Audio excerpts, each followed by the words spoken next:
The gun trembled in the elevator, its barrel swinging between a crying infant and her teenage mother. Noah Reed had seconds to decide, protect his diabetic son behind him or shield the strangers in front. "Point it at me," he said, stepping forward as sirens wailed through Mercy General Hospital. The choice he made in that cramped metal box would end his life but begin a legacy that transformed 3 broken souls into an unbreakable family. This is their story.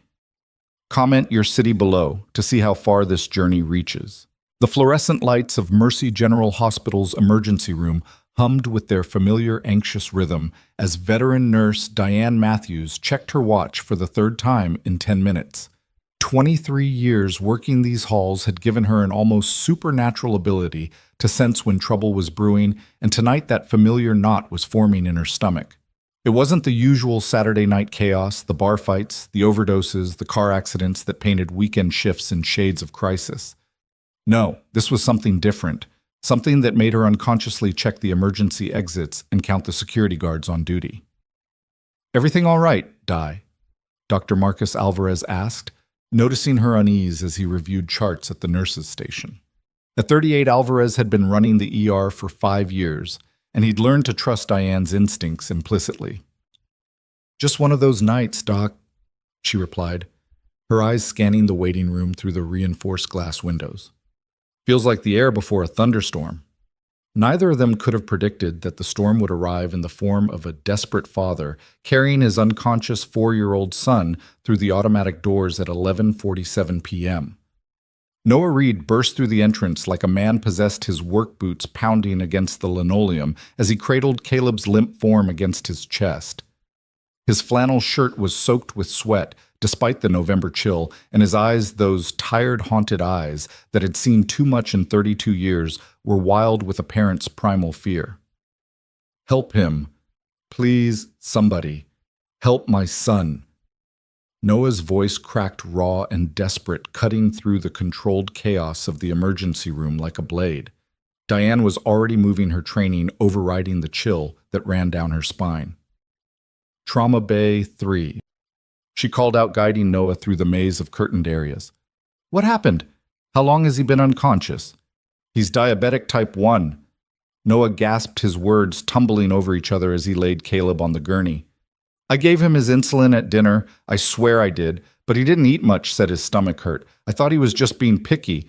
Then I found him on the bathroom floor and he wouldn't wake up, and I—" "Blood glucose check stat," Dr. Alvarez commanded as he swept into the bay, his hands already reaching for Caleb's wrist to check his pulse. The small boy looked even smaller on the adult-sized bed, his sandy brown hair the same shade as his father's, plastered to his forehead with perspiration. The glucometer beeped 28 millimol DL, dangerously low. "Severe hypoglycemia." Alvarez confirmed, his voice steady and reassuring despite the urgency. "Diane, get me D50 Ivor push. Noah, you did the right thing bringing him in. We're going to take care of him." As the medical team worked with practiced efficiency, Noah stood frozen at the foot of the bed, his large calloused hands that had built houses, fixed cars, held his dying wife 2 years ago, now trembling uselessly at his sides. He watched them insert the IV into Caleb's tiny arm, watched the clear glucose solution flow into his son's veins, watched and prayed to a God he wasn't sure he still believed in. "Daddy." The word was barely a whisper, but it might as well have been a shout for how quickly Noah moved to Caleb's side. "I'm here, buddy. I'm right here." Noah's voice broke as he smoothed his son's hair back, the relief so overwhelming it nearly brought him to his knees. "You scared me, Cal. You scared Daddy real bad." Caleb's brown eyes, still glassy but focusing now, found his father's face. "My tummy still hurts." "I know, baby. The doctors are going to make it better. You're going to be okay." Noah looked up at Dr. Alvarez, seeking confirmation of his promise. "His blood sugar's rising nicely," Alvarez assured him, checking the monitor. "We'll keep him for observation overnight, run some tests to make sure his insulin regimen is properly calibrated. Kids' needs change as they grow. When did he last see his endocrinologist?" Noah's jaw tightened, shame coloring his weathered features. 6 months ago. I've been meaning to reschedule, but with work and everything. He trailed off, the weight of single parenthood hanging unspoken in the air. Diane touched his shoulder gently. No judgment here, On. You're doing your best. That's all any of us can do. As the immediate crisis passed and Caleb's color returned to normal, the ER settled back into its usual rhythm. Noah pulled an uncomfortable plastic chair close to the bed, prepared for another long night in a hospital, a place that had become far too familiar since Sarah's death. He watched Caleb drift off to sleep, the steady beep of the monitors, a reassuring soundtrack to his vigil. It was nearly 2 a.m. when he heard its soft, muffled sobbing from the next bay over, separated only by a thin curtain. At first he tried to ignore it, respecting the invisible boundaries of hospital privacy. But the crying continued, punctuated by harsh, angry voices that made his protective instincts flare. "You're 17 years old, Ava? 17. You can't possibly think you're capable of raising a baby." The woman's voice was sharp, cultured, dripping with disgust and disappointment. "Your mother's right," a man added, his tone dismissive and cold. "We've arranged everything with the adoption agency. They have a nice couple, waiting doctors, both of them. The baby will have opportunities you could never provide." "She's my daughter," the girl's voice. Ava's voice was young but fierce, raw with postpartum emotion and exhaustion. "I don't care what you've arranged. I'm not giving her up. You'll care when you're trying to finish high school with a screaming infant. You'll care when you can't go to college because you're too busy changing diapers. You'll care when you end up just like every other teenage mother on welfare, no future, no hope." Noah's hands clenched into fists. He knew he should mind his own business, knew he had enough problems without taking on someone else's, but something about the girl's desperate sobs pulled at him. Maybe it was the memory of Sarah, fierce and protective, when she'd held Caleb for the first time. Maybe it was the bone-deep exhaustion that made him too tired to remember why getting involved was a bad idea. Or maybe it was just that loneliness recognizes loneliness even through a hospital curtain. He stood up, checked that Caleb was sleeping soundly, and quietly stepped around the divider. The scene that greeted him was almost exactly what he'd imagined. A teenage girl, Ava, sat propped up in the hospital bed, her dark hair tangled and her face swollen from crying. She held a tiny bundle wrapped in the standard-issue pink hospital blanket, clutching the baby like someone might snatch her away at any moment. Which Noah realized someone might. Standing over her were two adults who could only be her parents. The woman was impeccably dressed, even at 2 a.m., her blonde hair perfectly styled, her designer handbag worth more than Noah made in a month. The man beside her wore a suit that probably cost more than Noah's truck, his expression one of barely controlled fury. All three turned to look at him, and Noah suddenly felt very aware of his worn jeans, his faded flannel, his work boots that had seen better days. "Can we help you?" the man asked, his tone suggesting that help was the last thing he intended to offer. "Sorry to interrupt," Noah said, his voice steady despite the anxiety crawling up his spine. "I couldn't help but overhear. Sounds like you folks are having a tough night." "This is a private family matter," the woman said icily. "I'd appreciate if you'd—" "I'm a father," Noah interrupted, surprising himself with his boldness. "Lost my wife 2 years ago. Been raising my son alone ever since. He's in the next bed over diabetic crisis. Almost lost him tonight." Ava looked at him with eyes that seemed far too old for 17 eyes that had seen their own share of loss and disappointment. "The thing is," Noah continued addressing Ava directly, now ignoring her parents' indignant expressions, "being a parent is the hardest thing you'll ever do. It'll test you in ways you can't imagine. You'll make mistakes, God knows I make them every day. You'll be tired, scared, overwhelmed. Some days you'll wonder if you're ruining your kid's life just by being their parent." Ava's mother made a satisfied sound as if Noah was proving her point. "But," Noah said, his voice growing stronger, "it's also the most important thing you'll ever do. That little girl in your arms. She doesn't care if you're 17, 37. She doesn't care if you have a college degree or a fancy house. All she cares about is that you're her mama. And if you want to be her mama, if you're willing to fight for her, to sacrifice for her, to love her even when it's hard, especially when it's hard, then nobody, and I mean nobody, has the right to tell you different." The room fell silent except for the soft whimper of the baby Grace Noah would later learn her name was. Ava's tears had stopped, and she was looking at him with something like hope dawning in her eyes. "You have no idea what you're talking about," her father said, his voice low and dangerous. "You have no idea who we are, what we can provide for this baby, what kind of life—" "I know what it's like to lose family," Noah said quietly, meeting the man's glare without flinching. "And I know that money can't buy what really matters." Love isn't about what you can provide, it's about showing up every day even when it's hard, especially when it's hard. Mama! Caleb's sleepy voice drifted over from the next bay, and Noah's attention immediately shifted. "I'll be right there, buddy," he called back, then looked at Ava one more time. "Whatever you decide, make sure it's your decision. Nobody else has to live with it but you." He turned to go back to his son, but Ava's voice stopped him. "Wait," she said, her voice small but determined. "What's your name? Noah Reed." "I'm Ava Monroe. And this—" She looked down at the bundle in her arms with a fierce protective love that Noah recognized all too well. "This is Grace." "Beautiful name," Noah said, offering her a small smile. "You're going to be a great mom, Ava. Trust your instincts." He returned to Caleb's bedside, aware of the heated discussion continuing next door, but trying not to listen. Caleb reached for his hand and Noah took it, marveling as always at how small and perfect his son's fingers were. "Where's Mama?" Caleb asked, still groggy from his ordeal. The question hit Noah like it always did, a sucker punch to the gut that never got easier no matter how many times he heard it. "Mama's in heaven, remember? But she's watching over you, always." Caleb nodded solemnly, accepting this explanation as he had 100 times before. "The baby was crying," he observed. "Yeah, babies do that sometimes." "We should help," Caleb said with the simple certainty that only a 4-year-old could muster. "Mama would help." Noah's throat tightened. "Sarah would help." Sarah always helped, whether it was bringing soup to sick neighbors or volunteering at the shelter or taking in stray cats, even though Noah was allergic.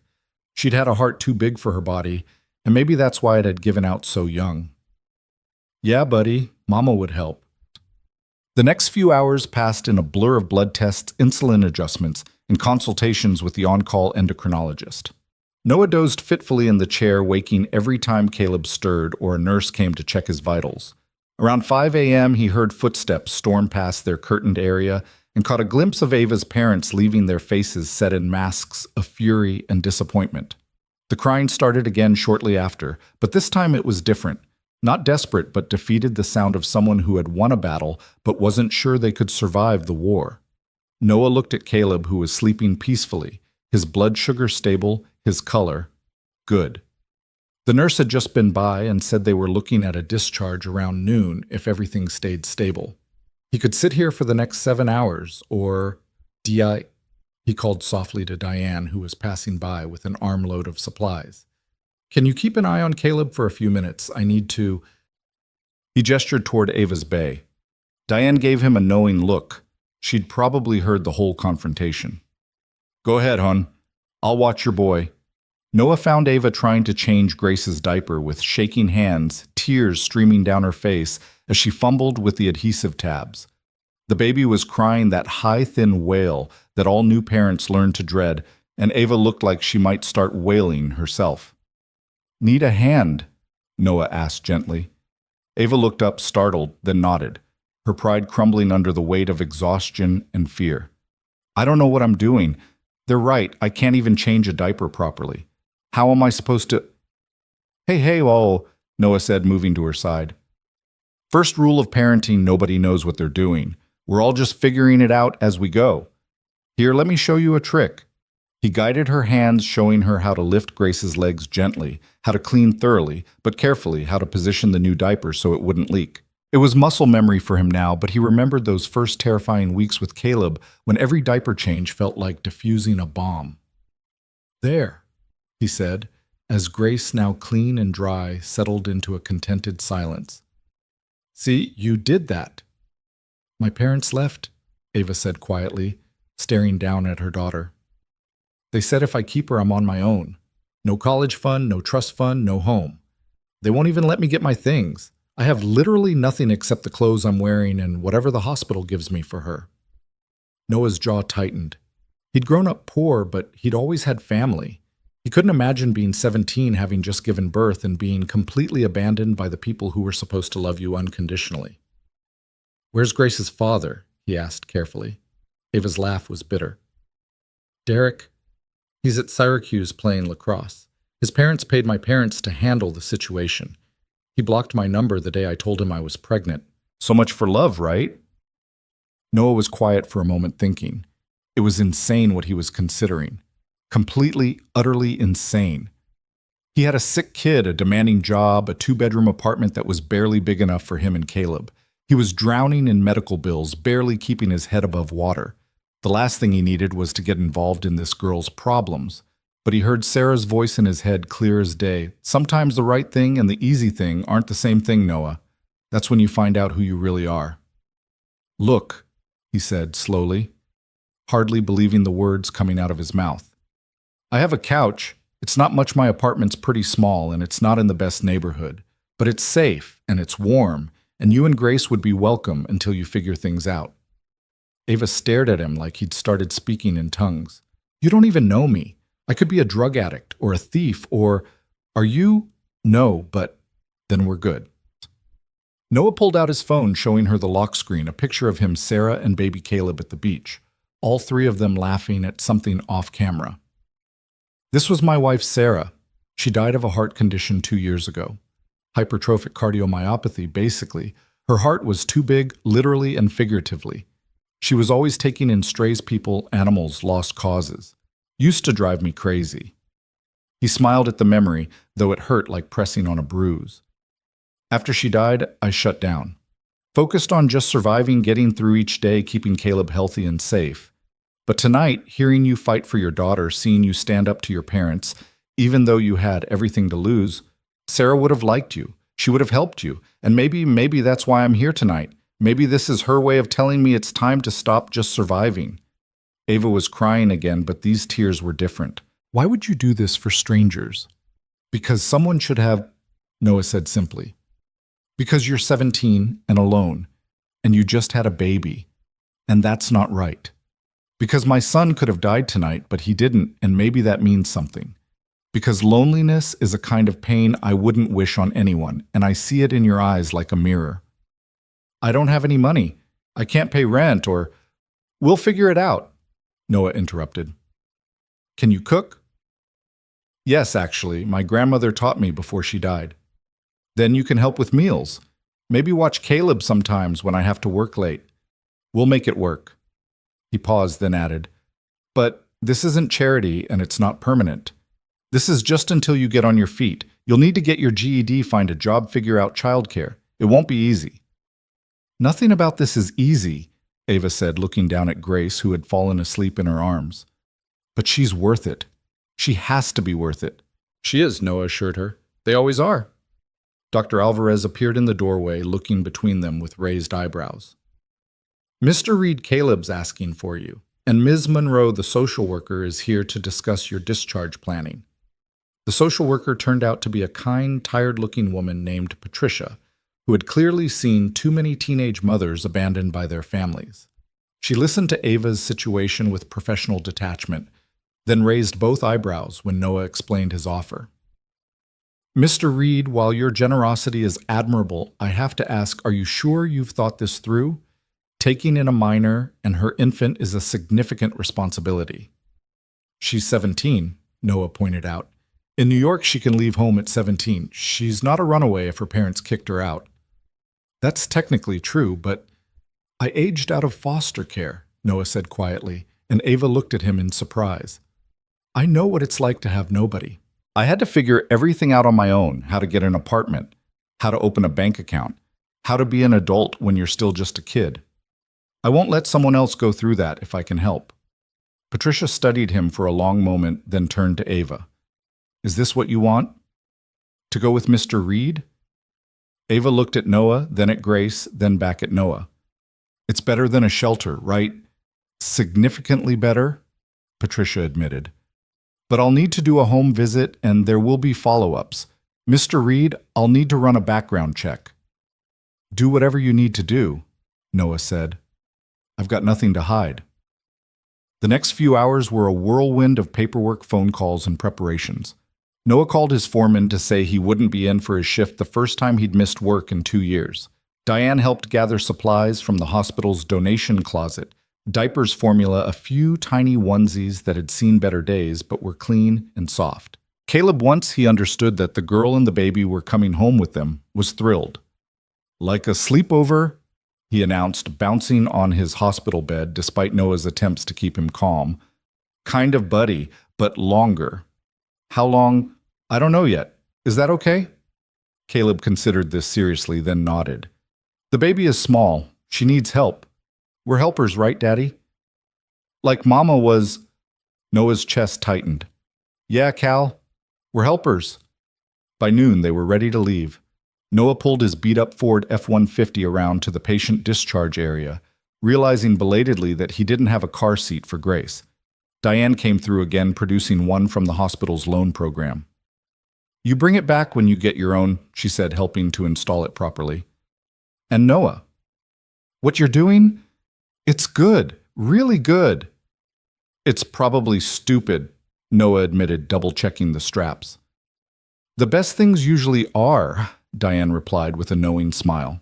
The drive to Noah's apartment was quiet, except for Caleb's chatter about showing Grace his toys and teaching her colors, apparently not understanding that newborns couldn't play with blocks or learn the alphabet yet.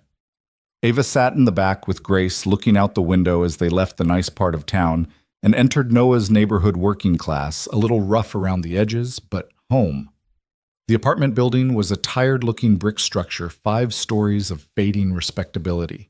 The elevator had been broken for 3 months, and the stairwell smelled faintly of cabbage and stronger things Noah tried not to think about. He carried Grace's car seat while Ava managed the diaper bag, and Caleb bounded ahead, his earlier crisis seemingly forgotten with the resilience only children possessed. "It's not much," Noah said apologetically as he unlocked the door to 3B. "But it's clean, and the neighbors mostly keep to themselves." The apartment was small but tidy, clearly the home of someone trying their best with limited resources. The living room held a worn but comfortable couch, a coffee table marked with crayon scribbles, and a TV that had seen better decades. The kitchen was barely big enough for 2 people to stand in, but it was clean with Caleb's artwork covering the refrigerator and a small table with 3 mismatched chairs. "Caleb's room is down the hall," Noah explained, setting down the car seat. "Mine's next to his. Only 1 bathroom, I'm afraid, and the couch pulls out. It's actually pretty comfortable. I've fallen asleep on it plenty of times." Ava looked around and Noah tried to see it through her eyes, the water stain on the ceiling that the landlord kept promising to fix, the radiator that clanged like a ghost in chains, the windows that rattled when the wind blew. It must have been a far cry from wherever she'd grown up. "It's perfect," she said softly, and Noah could tell she meant it. "It's a home." "Daddy, can I show Grace my room?" Caleb asked, already tugging on Ava's hand. "Grace is sleeping, buddy, but you can show Ava." As Caleb gave an enthusiastic tour pointing out every toy and book and treasure, Noah started making up the couch, trying not to think too hard about what he'd just done. He'd invited strangers into his home, into his life, into his son's life. His budget, already stretched thin, would be pushed to breaking. His carefully maintained routine would be shattered. His quiet, predictable existence was about to become anything but. But as he watched Ava smile at Caleb's earnest explanation of why dinosaurs were the best animals, even though they weren't animals anymore, as he saw her hold Grace with a fierce tenderness that reminded him painfully of Sarah, he felt something he hadn't felt in 2 years. Hope. It was terrifying. That first day stretched into evening with the awkward dance of strangers learning to share space. Noah showed Ava where everything was: towels, extra blankets, the temperamental shower handle that needed to be jiggled just right. He made a simple dinner of spaghetti and jarred sauce, apologizing for the humble meal, but Ava ate like she hadn't seen food in days. "My parents had the hospital restrict my meals," she admitted. "Thought if I was hungry enough, I'd give in about the adoption." Noah's hand tightened on his fork, but he kept his voice neutral. "Well, you eat whatever you want here. Growing girl, nursing mother, you need calories." Grace woke up halfway through dinner crying with the particular urgency of a newborn. Ava tried to soothe her, but the baby kept wailing, her little face red with frustration. "She's hungry. Ava said, looking embarrassed. I need to. Go ahead and feed her, Noah said matter-of-factly. We'll give you privacy. Actually, I could use. I'm having trouble getting her to latch properly. The nurses showed me, but Noah remembered those early days with Caleb Sarah crying from frustration and pain as they both learned the dance of breastfeeding. There's a lactation consultant at the hospital. We could call. They charge $200 for a home visit, Ava said quietly. I looked into it. $200 they didn't have. Noah did quick mental math. Rent was due in a week. Caleb needed new insulin. Next week, the electric bill was already overdue. We'll figure it out, he said. There are videos online, and maybe Diane knows someone who could help for less. We'll figure it out. After dinner, while Ava fed Grace in the bedroom, she'd finally gotten the baby to latch after watching several YouTube videos on Noah's phone. Noah gave Caleb his evening insulin shot and checked his blood sugar. The numbers were good, stable, but he made a mental note to call the endocrinologist first thing Monday to discuss adjusting the dosage. Daddy, why is Ava sad? Caleb asked as Noah prepared him for bed. She's not sad, buddy. She's just tired. Having a baby is hard work. But her mommy and daddy aren't helping. That's not right. Caleb's simple morality cut straight to the heart of it. Families are supposed to help. Yeah, they are, but sometimes families are complicated. Our family isn't complicated, Caleb said with certainty. It's just you and me. And that's enough, right? Right. But maybe now it's you and me and Ava and Grace. Noah tucked the blanket around his son, marveling at the child's easy acceptance. Maybe for a little while. Good. Caleb yawned. It's nice not being the smallest. After Caleb fell asleep, Noah returned to the living room to find Ava on the couch, Grace sleeping in her arms, tears streaming down her face. Hey, he said softly, sitting in the armchair across from her. What's wrong? Is she okay? She's perfect, Ava whispered. But I called my best friend, told her where I was. She said her mom won't let her talk to me anymore. Said, I'm a bad influence now. We've been friends since kindergarten. Noah didn't have words for that kind of cruelty, so he just sat with her while she cried, occasionally getting up to fetch tissues or make tea. Grace slept through it all, blissfully unaware of the storm she'd been born into. Tell me about her father, Noah said eventually. You don't have to, but sometimes talking helps. Ava wiped her eyes, adjusting Grace in her arms. Derek Whitman, star athlete honor roll, heading to Syracuse on a full ride. We dated for 8 months. I thought we were in love. God, I was so stupid. When I told him I was pregnant, he said it wasn't his problem. His parents' lawyer sent my parents a check for medical expenses with the understanding that we'd never contact them again. Did you cash it? My parents did. Put it toward the adoption lawyer. When I refused to sign the papers, they said I owed them that money back. Noah's opinion of Ava's parents, already low, somehow managed to sink further. You don't owe them anything. I know that. Logically, I know that. But they're my parents. They're supposed to love me unconditionally, right? That's what parents do. Good parents, yeah. Noah thought of his own childhood bouncing between foster homes, never quite belonging anywhere. But not all parents are good parents. Sometimes the family you choose is better than the family you're born into. They sat in comfortable silence for a while, the only sounds Grace's soft breathing and the rattling radiator. Finally, Ava spoke again. Why did you really offer to help us? And don't say it's what your wife would have done. This is about you. Noah considered the question, looking at the photo of Sarah on the side table. When Sarah died, I thought about ending it all. Not actively, but I thought about it. The only thing that kept me going was Caleb. He needed me. Having someone need you, depend on you, it's a reason to get up in the morning. He paused, choosing his words carefully. These past 2 years, I've been going through the motions. Work, home, take care of Caleb, sleep, repeat. I've been so focused on not falling apart that I forgot what it felt like to actually live. Tonight, when I heard you fighting for Grace, when I saw you choose her even though it cost you everything, it reminded me that there are still things worth fighting for. Still choices that matter. So we're what your rehabilitation project? No, Noah said firmly.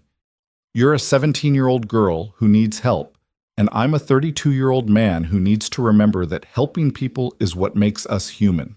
It's not charity, it's connection. We both get something out of this. What if I screw up? What if I'm a terrible mother? What if... You will screw up, Noah interrupted. You'll make mistakes every single day. Grace will cry and you won't know why. She'll get sick and you'll panic. You'll feel like you're failing her constantly. Welcome to parenthood. Ava looked at him with those two old eyes. How do you stand at the fear? You love them more than you fear for them. That's the only way through. Grace stirred, making the small snuffling sounds that preceded crying. Ava stood bouncing gently, the instinctive sway of mothers everywhere. I should try to sleep while she's quiet, she said. Thank you, Noah, for everything. I don't know how I'll ever repay it. No debts between friends, Noah said. That's rule number 1. Are we friends? I'd like to be. Ava smiled, the first real smile he'd seen from her. I'd like that too.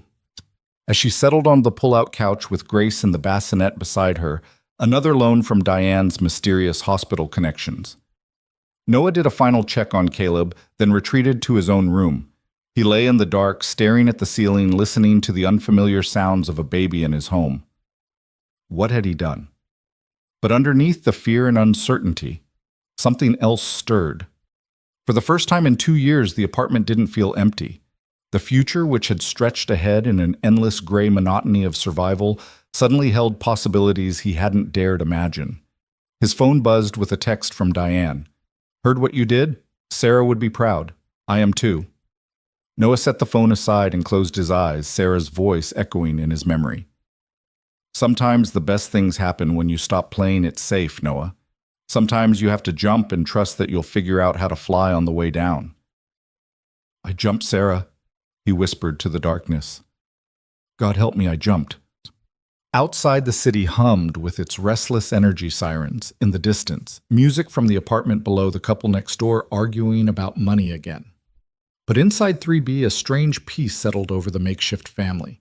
4 souls brought together by crisis and kindness, each carrying their own wounds, each offering what healing they could to the others. It wasn't a beginning exactly.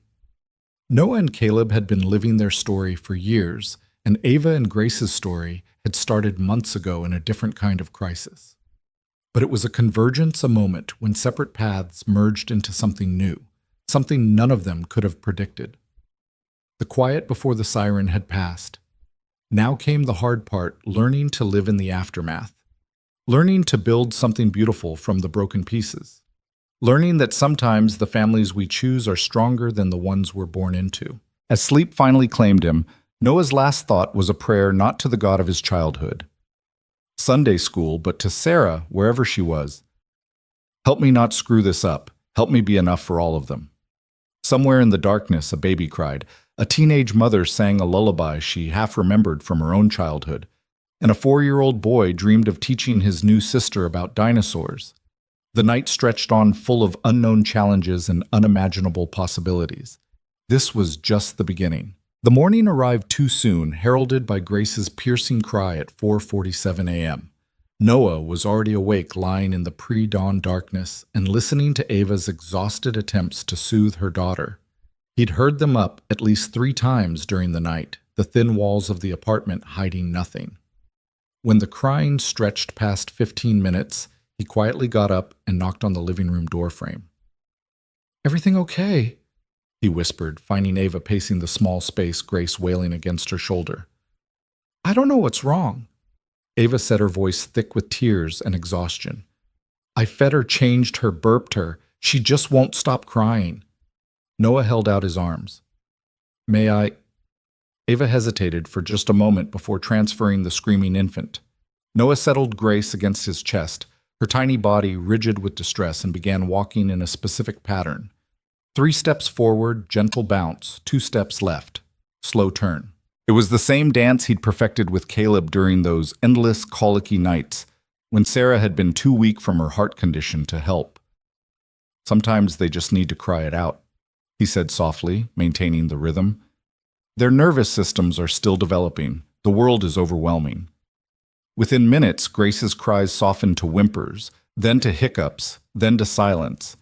She lay against Noah's chest, her tiny fingers curled into his shirt, finally peaceful. How did you do that? Ava asked, wonder and frustration mixing in her voice. Practice, lots and lots of practice. He carefully transferred Grace back to her mother. The trick is staying calm yourself. Babies can sense your stress. It becomes a feedback loop. I don't know if I can do this, Ava admitted, sinking onto the couch with Grace. My parents were right. I'm too young, too stupid. Stop. Noah's voice was firm but kind. You're 17, not stupid. You're sleep-deprived and overwhelmed, which every new parent feels. You know what I did the first week home with Caleb? I called the pediatrician 12 times. 12! The nurse knew my voice by day 3. That earned him a small smile. Really? Really? I was convinced every sound he made meant something was wrong. Turns out babies are just noisy. Who knew? The next few weeks fell into a rhythm that was chaotic, but somehow functional. Noah returned to work, taking every overtime shift he could get to cover the additional expenses. Ava, true to her word, took over cooking and helped with Caleb while learning to navigate motherhood. She had a natural way with Noah's son, patient with his endless questions and careful about his medical needs. Why does Grace cry so much? Caleb asked one evening as Ava prepared dinner. A pot roast she'd found a recipe for online, filling the apartment with scents that reminded Noah painfully of Sunday dinners at Sarah's parents' house before everything fell apart. She can't talk yet, Ava explained, adjusting Grace in the baby wrap Noah had found at a thrift store. Crying is how she tells us things. Like what? Like she's hungry or tired or needs a new diaper or sometimes just that she wants a cuddle. Caleb considered this seriously. I'm glad I can talk. Crying seems hard. The simple observation made both adults laugh, a moment of lightness in what had been a challenging day. Noah had come home to find Ava in tears because Grace had projectile vomited all over the last clean outfit either of them had, and the laundromat was closed for repairs. We'll hand wash them, Noah had said, rolling up his sleeves. Old school style. They'd spent the evening with the bathtub full of soapy water, Noah teaching Ava how to properly hand-wash delicates, while Caleb entertained Grace with increasingly ridiculous faces. It wasn't how any of them had planned to spend their Tuesday night, but there was something almost peaceful about it, the four of them working together on such a mundane task. The first real test came 3 weeks after Ava and Grace moved in. Noah woke at 2 a.m. to Grace's cries, but these were different, sharp, desperate, accompanied by a rattling sound that sent ice through his veins. He found Ava holding her daughter, panic written across her face. She's burning up, Ava said, and listened to her breathing. Noah touched Grace's forehead, definitely feverish, and heard the wheeze that accompanied each breath. Without hesitation, he grabbed his keys. Hospital, now. I can't afford... Now, Ava... The drive to Mercy General was tense, Ava in the back with Grace, while Noah broke several traffic laws. Caleb hastily bundled into his coat over his pajamas, sat wide-eyed in his booster seat.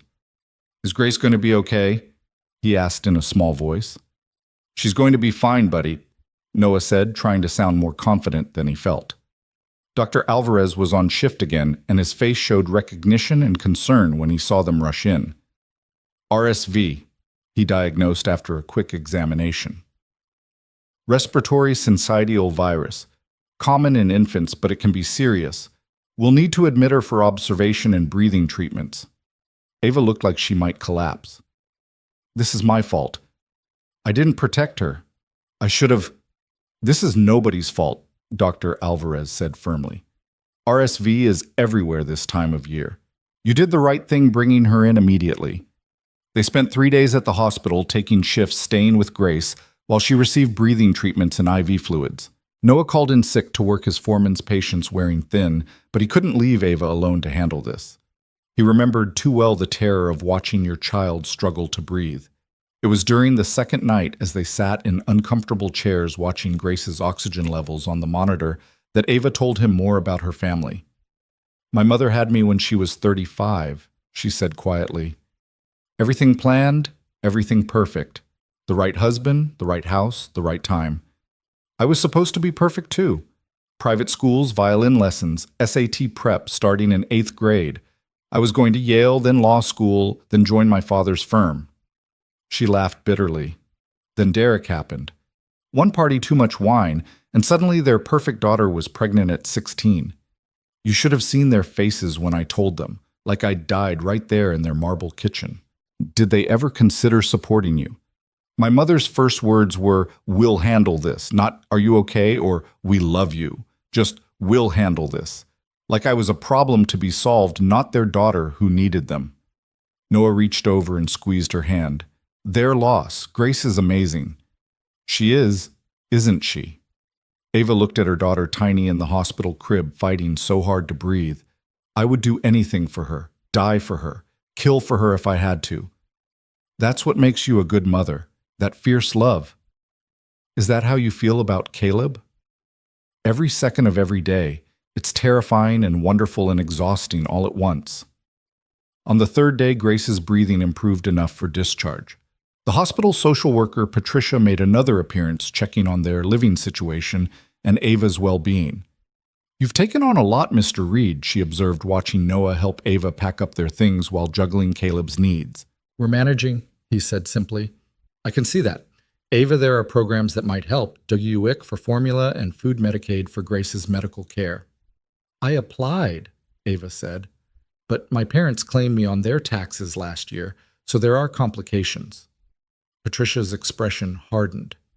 They kicked you out, but are still claiming you as a dependent. They said I owe them for the medical expenses they paid. That's not how that works. I'll help you file the paperwork to get that sorted. No one should profit from abandoning their child. Back home, they settled into a new normal that accounted for Grace's vulnerability. Noah baby-proofed the apartment as much as possible, sealing drafts and running a humidifier to help with her breathing. Ava became hypervigilant about hand-washing and visitors, though they had few enough of those. The visitor they did have surprised everyone. Mrs. Chen from 3C appeared at their door one evening with a pot of soup and a no-nonsense expression. The elderly Chinese woman had lived in the building for 20 years and rarely spoke to anyone, but she'd apparently been watching their comings and goings. "Baby's sick, I heard," she said in accented English, pushing past Noah to set the soup on the stove. "This help, traditional recipe, good for breathing." She examined Grace with gentle hands, nodding approvingly at how Ava held her. "Young mother, but good mother," she declared. "You," she pointed at Noah. "Good man, stupid, but good." "Stupid?" Noah asked, amused rather than offended. "Taken strangers, no money, small apartment. Stupid, but good heart. Like my husband, dead now, but was same kind of stupid." She began appearing regularly after that, bringing food holding Grace, while Ava showered, teaching her remedies from her homeland. She even watched Caleb sometimes when Noah had to work late and Ava had to take Grace to appointments. "Why are you helping us?" Ava asked one day. Mrs. Chen's weathered face softened. "I came here 40 years ago, pregnant, no English husband, working 3 jobs. Neighbors helped. Now I help. Is the way. The way." Noah thought about that a lot. The way people were supposed to be with each other, but so often weren't. Money remained tight, tighter than ever, with the additional mouths to feed and Grace's medical needs. Noah started selling things: his good watch that Sarah had given him for their anniversary, some tools he could spare his grandfather's coin collection that he'd been saving for Caleb's college fund. "You can't keep doing this," Ava said when she caught him pricing his wedding ring at a pawn shop. "I'm not selling this," he said, closing his fist around the simple gold band. "This is my line. But everything else is just stuff. We need formula and diapers more than I need a watch." Ava bit her lip, then made a decision. "I'm going to call Derek's parents." "Ava, not for me, for Grace. She's their granddaughter, whether they like it or not. They should contribute something." The call did not go well. Noah could hear the man's raised voice from across the room, words like blackmail and restraining order cutting through the air. Ava hung up with shaking hands. "He said if I contact them again, they'll sue for harassment. He said Grace is nothing to them. Nothing." That night, after both children were asleep, Noah found Ava on the couch, staring at nothing. "I need to get a job," she said. "I can't keep taking from you." "You're not taking, you're contributing. The cooking, the cleaning, helping with Caleb." "It's not enough. You're drowning Noah, I can see it. The bill's on the counter the way you count every dollar at the grocery store. I'm making your life harder." Noah sat beside her, choosing his words carefully. "You know what my life was before you and Grace work home," Caleb sleep repeat. "Empty. going through the motions. You think you're making my life harder? You're making it worth living. That's not fair to put on me. I'm not putting anything on you. I'm telling you that having you here, having Grace here, it's changed something. Caleb's happier. He loves being a big brother, and I forgot what it felt like to have someone to talk to at the end of the day, someone who understands how hard it is. We can't be your emotional support system, Noah. That's not healthy. She was right, of course, but knowing something and feeling it were different things. Then what do you want to do? He asked. Because if you want to leave, I won't stop you, but I don't want you to go. I want to get my GED, get a job, pay you back. No paying back. That's not what this is. Then what is it? Noah struggled to find words for something he didn't fully understand himself. It's family. Messy, complicated, chosen family. Ava was quiet for a long moment. Derek's mother said I was ruining Grace's life by keeping her. That I was selfish. Do you believe that? Sometimes, when she's crying and I don't know how to help. When I see other teenage girls going to school, hanging out with friends, being normal, I wonder if I made the right choice. Look at me, Noah said, waiting until she met his eyes. There is no right choice. There's just the choice you make and how you live with it. You chose Grace. Now you choose her every day when you're tired, when you're scared, when you doubt yourself. That's not selfish. That's love. A week later, their fragile stability was shattered when Noah came home to find the door to their apartment ajar, the lock broken. Inside was chaos, furniture, overturned belongings, scattered Caleb's insulin supplies thrown across the floor. Ava sat on the couch, clutching Grace, both of them crying. Mrs. Chen was beside her, holding a bag of frozen peas to a bruise forming on Ava's cheek. What happened? Noah dropped to his knees in front of them, checking them over for injuries. 3 men, Mrs. Chen said grimly. Looking for someone named Marco. Wrong apartment, but they don't care. Push their way in. They kept asking about money, Ava said through her tears. Said Marco owed them. I told them we didn't know any Marco, but they didn't believe me. They went through everything. One of them, he grabbed me, said maybe I could pay Marco's debt another way. Noah's vision went red. Did he... Mrs. Chen hit him with her cane? Ava managed a shaky laugh. You should have seen her, like something out of an action movie. They left after that, but they said they'd be back if Marco didn't pay. Noah pulled out his phone to call the police, but Mrs. Chen stopped him. No police, she said firmly. These men, they dangerous. Police make it worse. You need to leave. Leave. This is our home. Not safe now. They come back. Noah looked around the destroyed apartment at Caleb's drawings torn from the refrigerator at the broken frame holding Sarah's picture. She was right. Even if these men realized they had the wrong apartment, the damage was done. The sense of safety was shattered. Where would we go? Ava asked. I have cousin, Mrs. Chen said. Owns building in Sunset Park. Not fancy, but safe. Good neighborhood, lots of families. I can't afford to move, Noah said. First month, last month, security deposit. I loan you Mrs. Chen said firmly. No argue. You pay back when you can. Mrs. Chen, I can't. You can. You will. For children you will. Noah looked at Caleb's destroyed room, at Grace sleeping fitfully in Ava's arms. Despite the chaos at the insulin supplies, he'd have to carefully check and probably replace. They couldn't stay here. Okay, he said quietly. Okay. The move happened quickly. Friends Noah didn't even know he had emerging to help. His foreman, Gruff Gary, who'd been threatening to fire him, showed up with his pickup truck and his teenage sons. Diane from the hospital appeared with boxes and packing tape. Even Patricia, the social worker, came by with groceries and gift cards from emergency funds. The new apartment was in a different world from their old neighborhood. Sunset Park buzzed with life families in the park, kids playing on stoops, the smell of food from a dozen different cultures. The building was older but well-maintained with a superintendent who actually fixed things and neighbors who smiled in the hallways. It was a 3-bedroom which seemed impossible, but Mrs. Chen's cousin, Mr. Is. Lou explained, Mrs. Chen, she helped my family long time ago. Now I help her family. We're not her family, Noah protested. Mr. Liu looked at him like he was particularly dense. You her family now, she decides so it is. The extra bedroom changed everything. Ava had privacy, a door she could close, a space that was hers.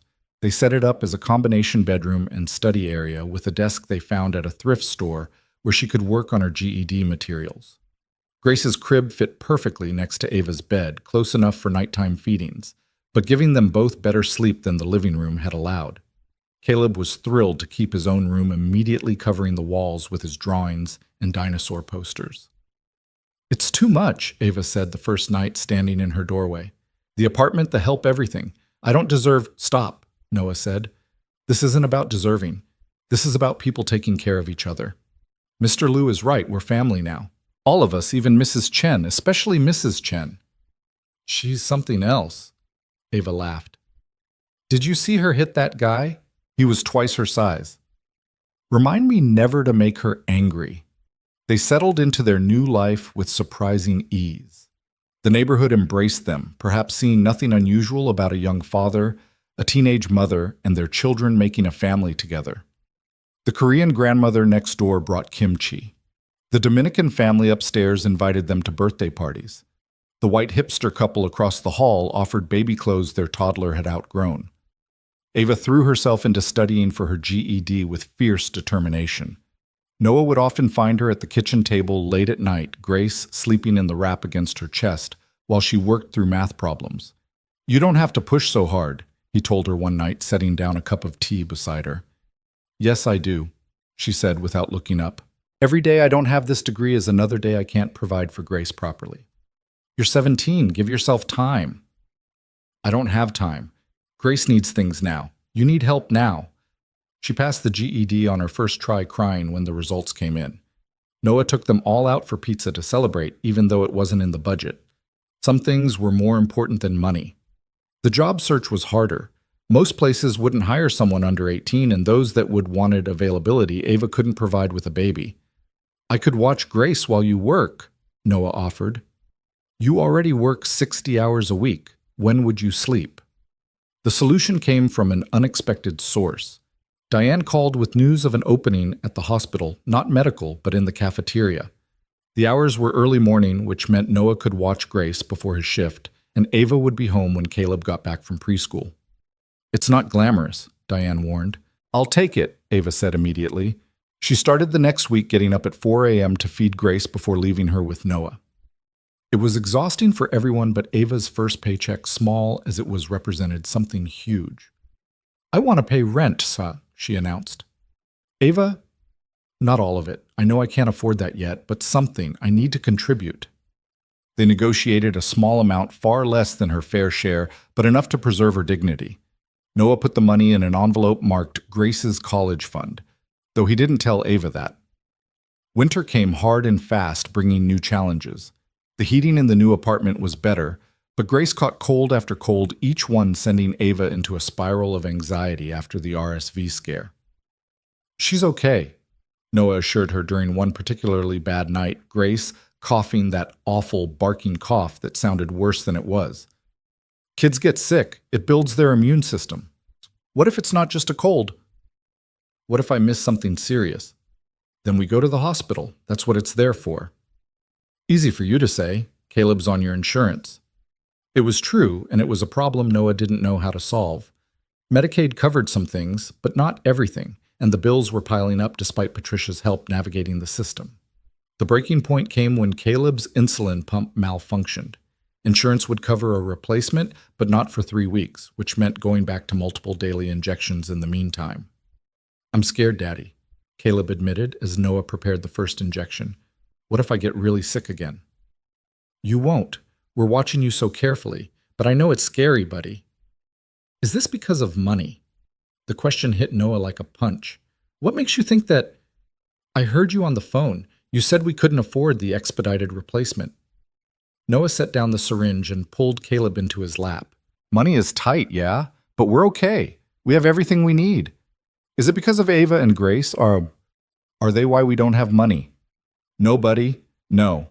Things have been tight since Mama died. Ava and Grace are family now. We take care of family, even when it's hard. especially when it's hard. That night after both kids were asleep, Noah found Ava packing her things.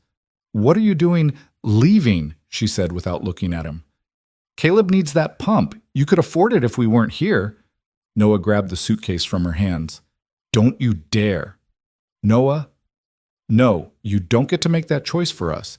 You don't get to decide what we need or don't need.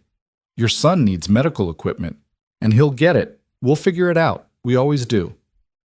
How do we figure this out? You're already working yourself to death. I see you, Noah. The double shifts, the side jobs. You're exhausted. So are you. Up at 4 a.m., working, studying, taking care of Grace. We're both exhausted. That's what being a parent means. But Caleb loves you and Grace. Leaving would hurt him more than waiting 3 weeks for a pump.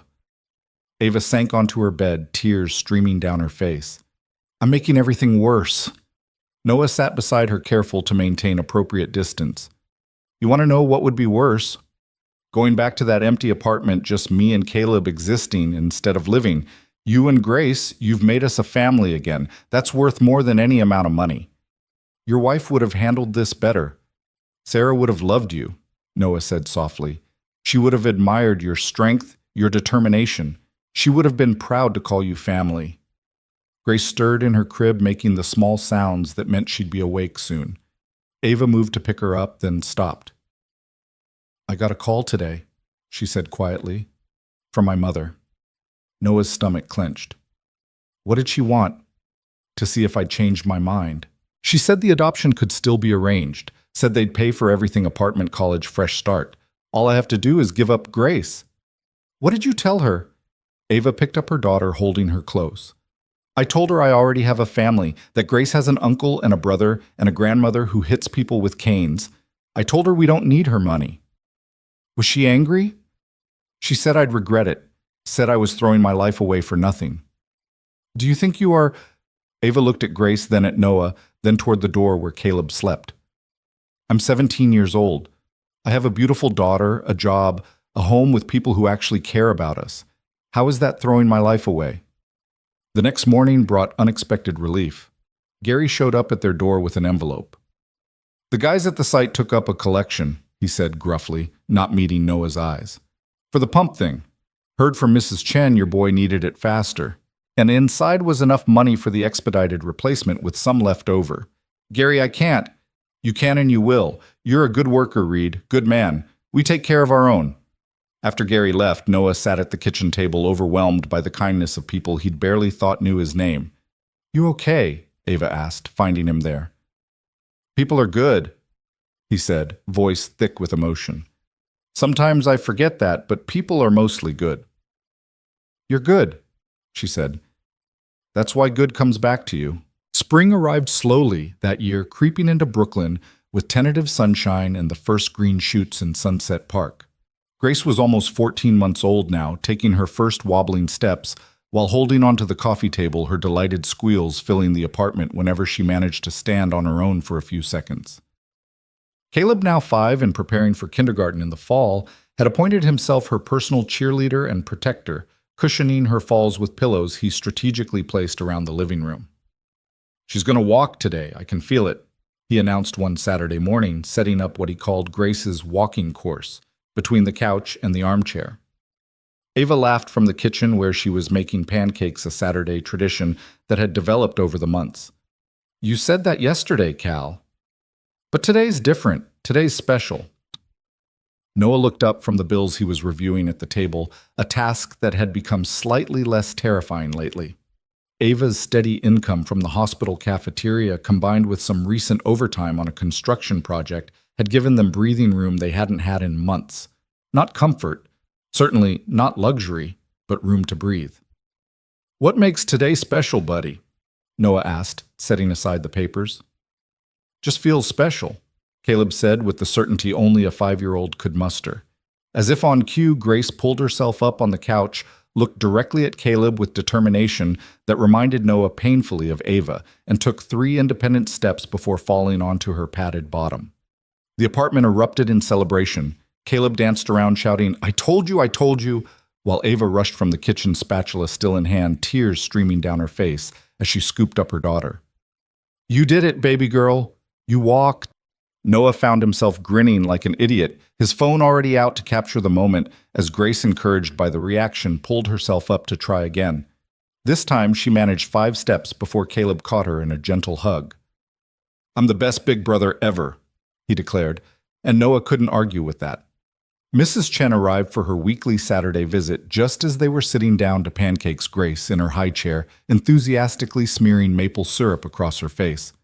"Walking baby now," she observed with satisfaction. "Good. Strong girl like her mother." "Like her grandmother, too," Ava said, squeezing Mrs. Chen's hand. The older woman's tough exterior cracked, just slightly, a small smile playing at her lips. Over the past months, their makeshift family had solidified into something real and lasting. Mrs. Chen came for dinner every Saturday and Wednesday, teaching Ava to cook traditional Chinese dishes while regaling them with stories of her youth in Beijing. Gary from the construction site had started bringing Caleb to the occasional Giants game, gruffly claiming he had extra tickets that would go to waste otherwise. Even Diane from the hospital had become a regular presence, stopping by with hand-me-downs from her grown children's baby years, and staying for coffee that turned into long conversations about life loss and moving forward. "Grace has her 1-year checkup next week," Ava mentioned as they ate. "Dr. Martinez wants to make sure her lungs are developing properly after the RSV." "Which day?" Noah asked, already mentally reviewing his work schedule. "Thursday at 2. You don't have to come. I know you're working on that big project." "I'll be there," he said firmly. He'd made it to every important appointment, rearranging his schedule however necessary. Being there wasn't just about support, it was about being family, being present for the milestones and the mundane moments alike.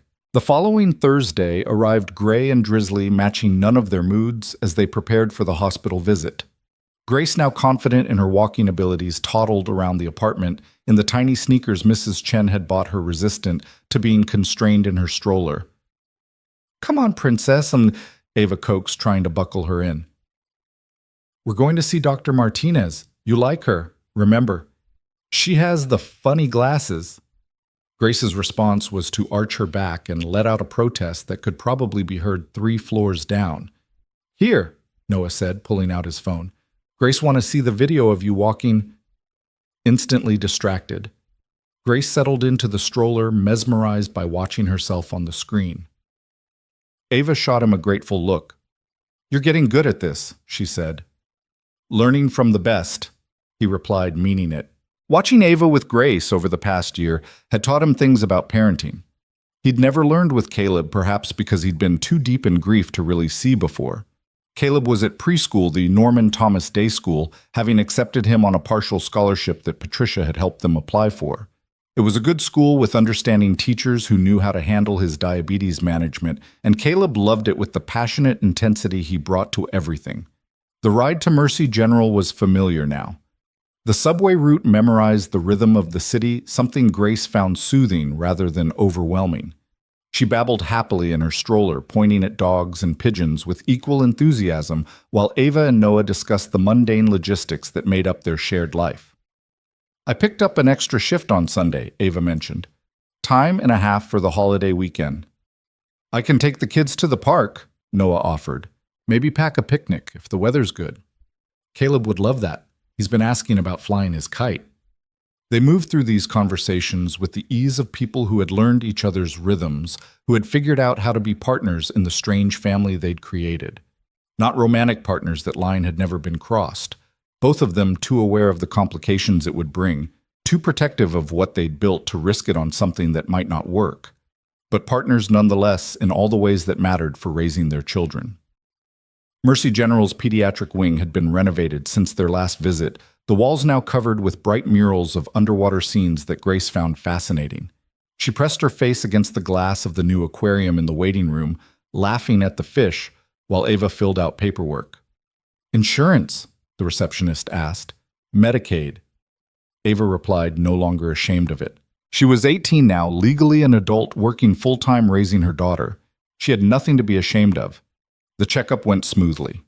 Dr. Martinez, a warm woman in her 50s with the promised funny glasses cat-eye frames with tiny rhinestones, pronounced, Grace perfectly healthy, her lungs clear, her development on track. She's small for her age, but that's genetic, not nutritional, she assured Ava. You're doing everything right. Hear that? Noah said to Ava as they prepared to leave. Everything right. Ava blushed slightly, but smiled, gathering Grace, who was trying to grab the stethoscope from Dr. Martinez's neck. They were heading toward the elevator when it happened, the moment that would change everything, the fulcrum on which their future would pivot. The pediatric wing's elevator was older, slower, requiring a key card that the nurse at the desk provided. They entered with Grace in Ava's arms, Noah pressing the button for the lobby. Just as the doors were closing, a man slipped in, breathing hard, carrying a black duffel bag that he clutched against his chest. Noah's instincts, honed by years of construction sites and rough neighborhoods, immediately went on alert. The man was youngish, maybe late 20s, with the jittery energy of someone on something or coming down from something. His eyes darted constantly and sweat beaded his forehead despite the cool day. Going down? Noah asked carefully, his body automatically shifting to put himself between the stranger and Ava. The man didn't answer, just nodded sharply, his hand going into the duffel bag. Time seemed to slow as Noah saw the gun emerge black and brutal in the fluorescent light of the elevator. His mind processed multiple things simultaneously. Ava's sharp intake of breath, Grace beginning to cry at the sudden tension, the sound of sirens in the distance growing closer, the way the man's hand shook as he pointed the weapon vaguely in their direction. "Nobody move," the man said, his voice high and desperate. "Just, nobody move." "Okay," Noah said, his voice remarkably calm considering his heart was trying to punch through his chest. "We're not moving. Everything's okay." "It's not okay," the man shouted, the gun swinging wildly. "Nothing's okay. They're coming. They're all coming, and I need... What do you need?" Noah kept his voice steady, therapeutic, the way he talked to Caleb during his worst diabetic episodes when confusion set in. "Maybe we can help." "The pharmacy," the man said, and suddenly it all made sense. The hospital had been in the news recently for tightening security around their pharmaceutical supplies after a series of thefts. This man had probably tried to rob the pharmacy, failed, and was now trapped in an elevator with innocent bystanders. "Okay," Noah said. "The pharmacy. You needed medicine." "They wouldn't give it to me," the man said, and now Noah could see tears mixing with the sweat on his face. "My girl, she's sick. She needs..." They said without insurance, without money. $2,000 for medicine. $2,000. Grace's crying had escalated to full wails now, the sound sharp and distressing in the confined space. The gun swung toward the sound and Noah's blood turned to ice. "Please," Ava said, her voice shaking as she turned to shield Grace with her body. "She's just a baby. She's scared." "Shut her up," the man shouted. The gun now pointed directly at them. "Shut her up or I'll..." That's when the elevator lurched to a stop between floors. The emergency system had been activated, Noah realized. The police were here following protocol for an active threat in the hospital. The man panicked, slamming his fist against the elevator buttons, the gun waving erratically. An alarm began to sound high and piercing, making Grace scream even louder. "They trapped me," the man said, his voice breaking. "They trapped me, and now... The gun steadied, pointed directly at Grace and Ava. Noah didn't think. There was no conscious decision, no moment of weighing options or considering consequences. There was only the fundamental truth that had governed his life since Sarah died, intensified beyond measure since Ava and Grace had entered it: protect the family. Whatever the cost, protect the family. He stepped forward, placing his chest directly against the barrel of the gun. "Pointed at me," he said quietly, his eyes locked on the gunman's. "Whatever you're going to do, you do it to me, not them." "Noah, no," Ava's voice behind him desperate. "Take care of your sister, Ava," Noah said, without turning around, the words coming from somewhere deep and certain. "Take care of Caleb. Promise me." "Stop it!" the gunman shouted, but Noah could see the confusion in his eyes, the plan derailing. "You said your girl is sick." Noah continued, his voice still impossibly calm, even as he felt the cold metal through his shirt. You're a father trying to save his child. I understand that. I'm a father too. That's my son's sister crying behind me. Please. Whatever happens, let it happen to me. The sirens were louder now, probably right outside. The elevator intercom crackled to life. This is the NYPD. We have the building surrounded. Release the hostages and— There are no hostages, Noah shouted toward the intercom, not breaking eye contact with the gunman. Just a misunderstanding. This man needs help. His daughter is sick. Shut up. The gunman pressed the gun harder against Noah's chest. You don't know— I know you're not a killer, Noah said. I know you're desperate and scared and trying to save someone you love. That doesn't make you evil. It makes you human. They won't understand, the man said, and Noah could see him crumbling the weight of what he'd done crashing down. They'll lock me up, and my girl, she'll die without me. She'll— The intercom crackled again, and this time Noah recognized the voice, Dr. Alvarez. This is Dr. Marcus Alvarez. I'm the head of emergency medicine. Sir, if your daughter is sick, let me help. Tell me what she needs. The gunman looked at the intercom, then at Noah, then at Ava and Grace behind him. Grace had quieted to hiccuping sobs, and in the relative quiet they could all hear the tactical teams in the shaft above. Insulin, the man whispered. She needs insulin, type 1 diabetes. We lost our insurance when I lost my job, and the pharmacy wanted $2,000 for a month's supply, and I don't have insulin. Noah repeated, his voice breaking slightly. Your daughter has type 1 diabetes. She's 6, the man said, tears flowing freely now. 6 years old, and they wanted to let her die for money. Noah thought of Caleb, of the night spent monitoring blood sugar, of the terrifying hospital visits, of the insulin that kept his son alive, and that, yes, cost more than it should, more than any parent should have to pay. My son has it too, Noah said softly. Type 1. He's 5. The gun wavered. Dr. Alvarez, Noah called out, not looking away from the gunman. This man's daughter needs insulin. Can the hospital— We'll provide it. Alvarez's voice came immediately. A full month's supply, no questions asked. Sir, I give you my word as a physician. Put down the gun and we'll help your daughter. They'll arrest me, the man said. I'll go to prison and she'll be alone. You'll get a lawyer, Noah said. A good one. Extenuating circumstances. But only if nobody gets hurt. Only if this ends now. The man looked at him for a long moment, then at Ava and Grace, then at the gun in his hand, as if seeing it for the first time. I'm sorry, he whispered. I'm so sorry. I couldn't watch her die. I know, Noah said. Any parent would understand, but this isn't the way. Put it down. Let them help. Slowly, so slowly, the man began to lower the gun. That's when everything went wrong. The elevator suddenly jerked back to life, the emergency override kicking in. The sudden movement startled everyone. The gunman's finger, already on the trigger, tightened reflexively. The sound was deafening in the enclosed space. Noah felt the impact like a sledgehammer to his chest, driving him backward. He heard Ava scream, heard Grace wailing, heard the gun clatter to the floor as the gunman dropped it in horror. No, the man shouted. I didn't mean— Noah was on the floor, though he didn't remember falling. The pain was extraordinary, like nothing he'd ever experienced, not even when he'd broken 3 ribs in a construction accident. He could taste copper in his mouth, could feel warmth spreading across his shirt.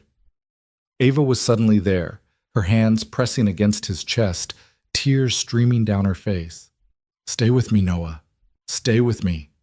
The elevator doors opened to Chaos Police medical personnel shouting and movement.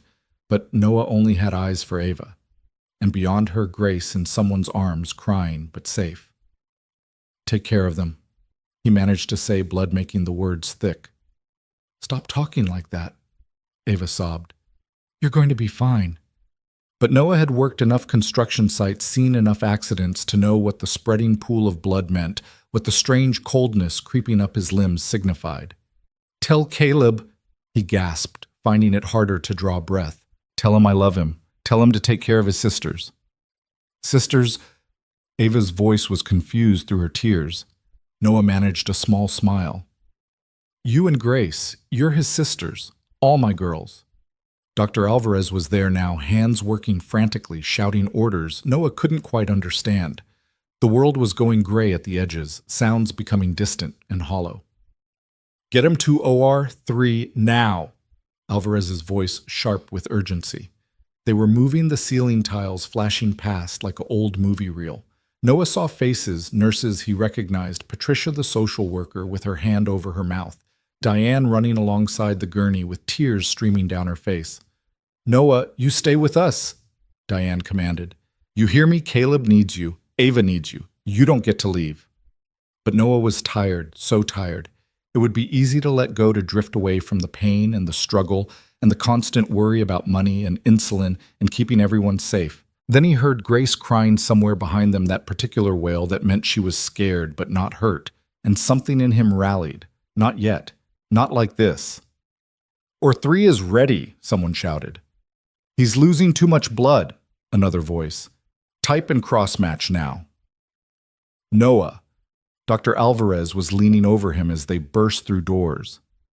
"The bullet hit your subclavian artery. We're going to surgery right now. You're going to fight. Understand. You're going to fight."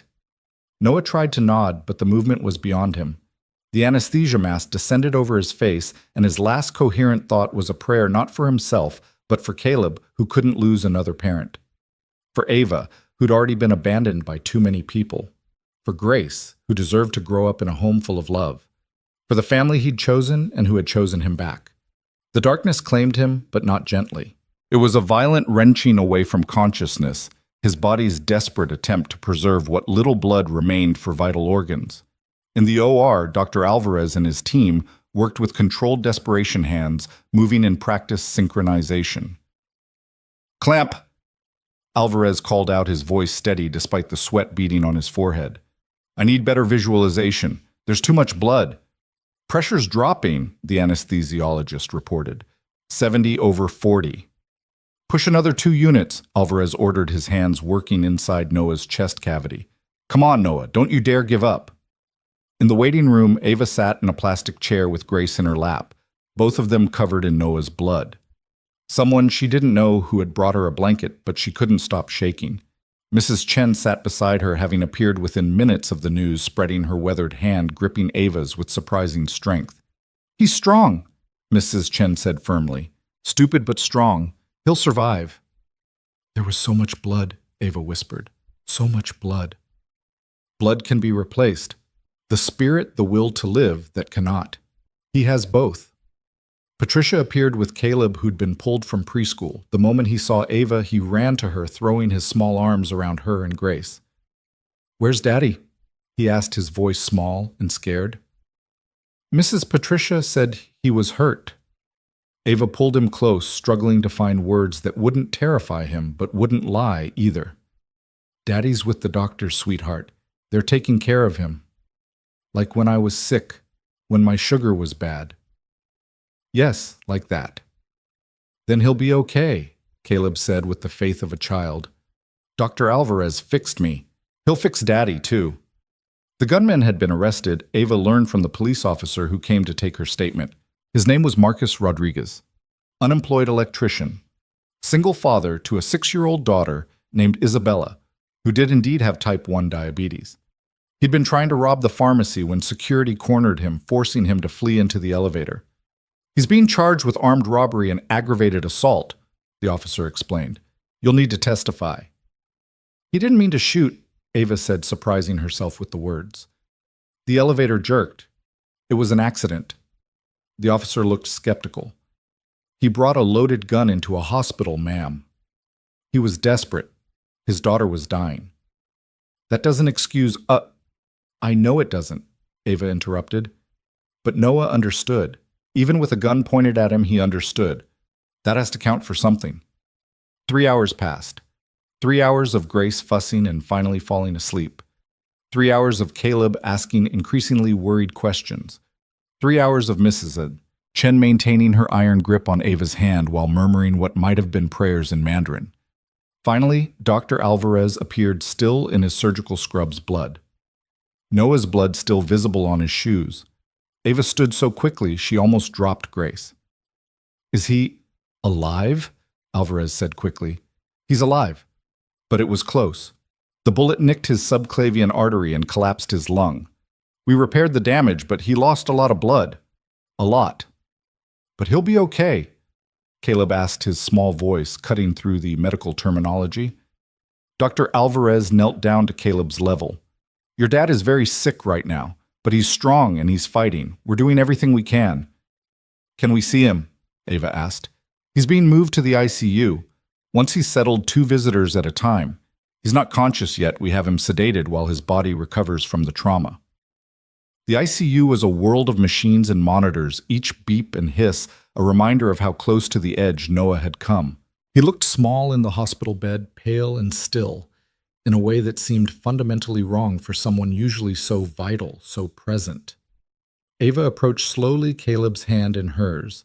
Grace was with Mrs. Chen in the waiting room, the elderly woman insisting Ava needed this time without distraction. Daddy, Caleb whispered, reaching for Noah's hand, careful of the IV lines. He's sleeping, baby, Ava explained. The medicine is helping him heal. Should I tell him about Grace walking? Maybe he forgot, and he'll want to know. Ava's eyes filled with tears. Yes, tell him.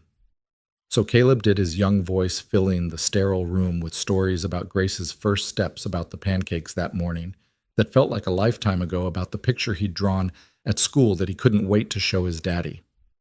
And Ava's here too, Caleb added. She's crying but trying not to. She does that sometimes, but it's okay, right, Daddy? Crying is okay when you're sad or scared. Ava was openly weeping now, sinking into the chair beside Noah's bed. I'm sorry, she whispered when Caleb went to the bathroom. I'm so sorry. This is my fault. If you hadn't taken us in, if you hadn't been in that elevator with us... Stop. The word was barely a breath, but it made Ava's head snap up. Noah's eyes were open just barely, but they were focused on her. Noah... She grabbed his hand, careful of his injuries. Don't try to talk. I'll get the doctor. Not your fault. He managed each word, clearly costing him. You almost died protecting us. Would do it again. His fingers squeezed hers weakly. Family protects family. Dr. Alvarez arrived quickly, checking monitors and adjusting medications. Welcome back, he said to Noah. You gave us quite a scare. The man, Noah whispered. His daughter. Alvarez looked surprised. You were shot, and you're asking about the shooter's child. Diabetic? Needs insulin. The hospital is providing her medication, Alvarez assured him, and there's a fund being set up. Apparently your story is already on the news. People are donating. Noah managed a small smile before the pain medication pulled him back under. Over the next days, Noah drifted in and out of consciousness. Each time he woke, someone was there, Ava reading to him from the newspaper, Caleb showing him drawings, Mrs. Chen forcing him to sip her mysterious healing broths that the nurses definitely hadn't approved, but turned a blind eye to Diane, keeping him updated on hospital gossip. Gary and the construction crew stopping by after their shifts. On the 3rd day, he woke to find Ava asleep in the chair beside his bed. Grace on her lap, both of them covered by his hospital blanket. The tenderness of the scene made his chest ache in a way that had nothing to do with his injuries. They haven't left, Diane said softly from the doorway. Ava's been here round the clock. We've been taking shifts with Caleb, but she won't go home. This is home, Noah said, his voice stronger now. Wherever we're all together, that's home, Diane smiled. Sarah would have loved this. Loved them. I know. The shooter, Marcus, his lawyer, wants to know if you'll provide a statement about his state of mind, his daughter's condition. Noah didn't hesitate. Yes, whatever helps him get back to his little girl. Noah, he shot you. He's a desperate father who made a terrible mistake. I could have been him, Diane. If I couldn't afford Caleb's insulin, if I had to watch him dying, I don't know what I'd do. The story had indeed made the news. Local hero takes bullet-protecting teen mom and baby. The headlines made Noah cringe, but the attention had unexpected benefits. Donations poured in not just for Marcus Rodriguez's daughter, but for Caleb's medical expenses, for Grace's care, for Ava's education. Someone had even started a college fund for all 3 children. $20,000 so far, Patricia reported, showing him the fundraising page on her phone. People are calling you a hero. I'm not a hero, Noah protested. I just did what anyone would do. No, Ava said firmly, having woken during the conversation. Not anyone. You. The recovery was slow and painful. The damage to his lung meant breathing exercises that felt like torture.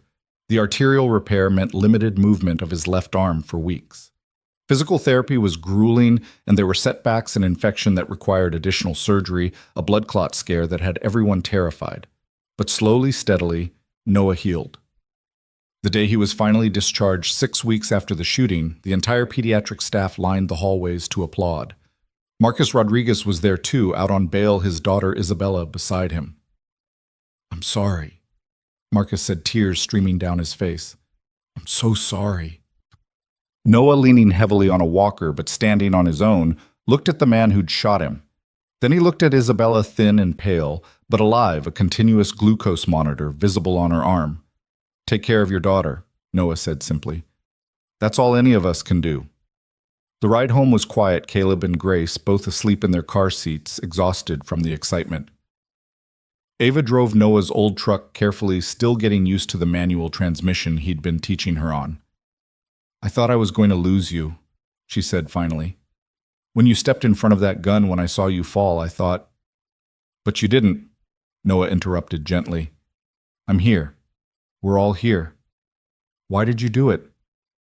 Really? Noah was quiet for a long moment, watching the familiar streets of Sunset Park pass by. My whole life I've been looking for where I belong. Foster homes, group homes, always temporary, always conditional. Then Sarah found me, and for a while I had that feeling of being exactly where you're supposed to be. When she died, I thought it was gone forever. He turned to look at Ava, then back at the sleeping children. But then you and Grace came along, and suddenly I belonged again.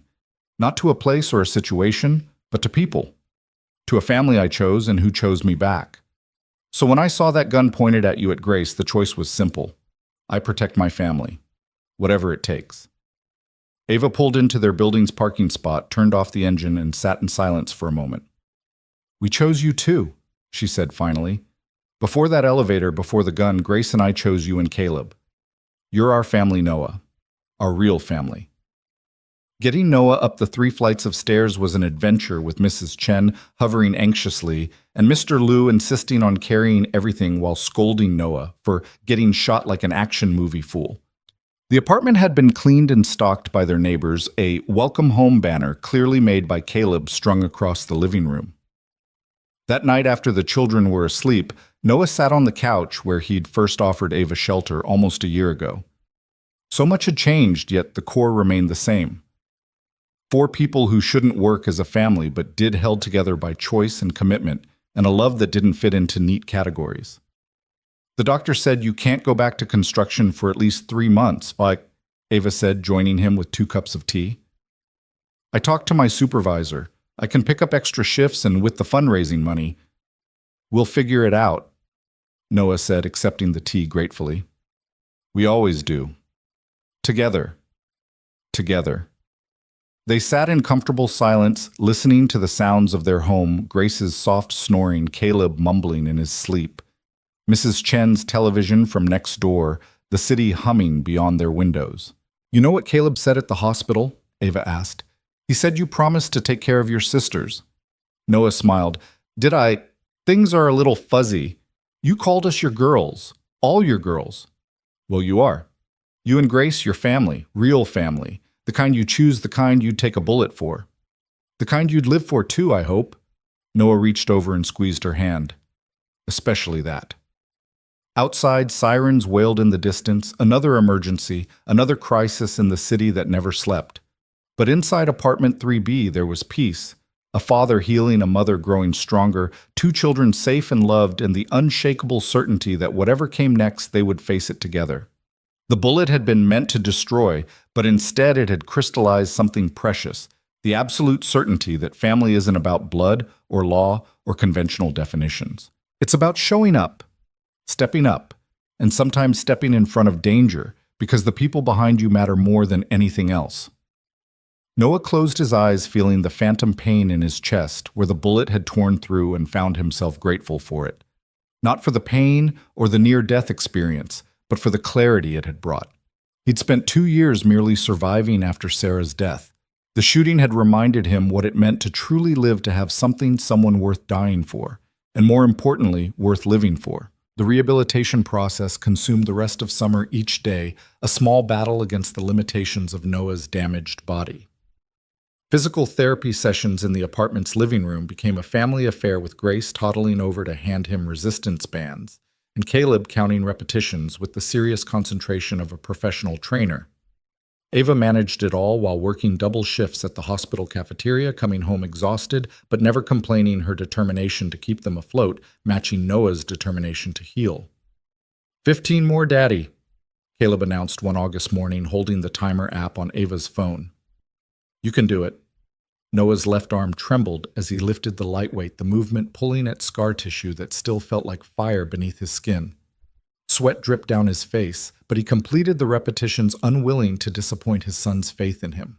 Good job, Grace said clearly, her vocabulary expanding daily now that she was approaching 18 months. She clapped her tiny hands, then toddled over to pat Noah's knee. Daddy's strong. The words stopped everyone. Grace had never called him that before. She'd barely been speaking when the shooting happened, and since then she'd called him No-No, her baby version of Noah. But now, with the simple certainty of a toddler who knew exactly who belonged to whom, she'd claimed him. Ava's eyes met Noah's across the room, both of them recognizing the moment for what it was, another invisible thread binding their patchwork family tighter together. That's right, Princess, Noah managed through the lump in his throat. Daddy's getting strong for you. The insurance settlement from the hospital's liability coverage had finally come through, enough to cover Noah's medical bills and provide a cushion for the months he couldn't work. Gary had kept his position open at the construction company, but everyone knew Noah wouldn't be ready for that kind of physical labor for months yet, if ever. The damage to his lung and shoulder meant his days of heavy lifting might be permanently behind him. I've been thinking, Ava said that evening after the kids were asleep. She sat at the kitchen table with a notebook, pages covered with calculations and plans. About the future. Noah eased himself into the chair across from her, still moving carefully. What kind of thinking? I want to go to nursing school.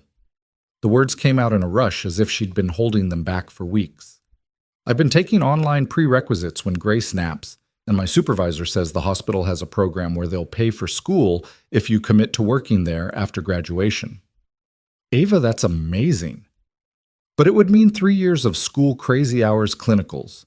I'd need help with Grace more than I already ask for.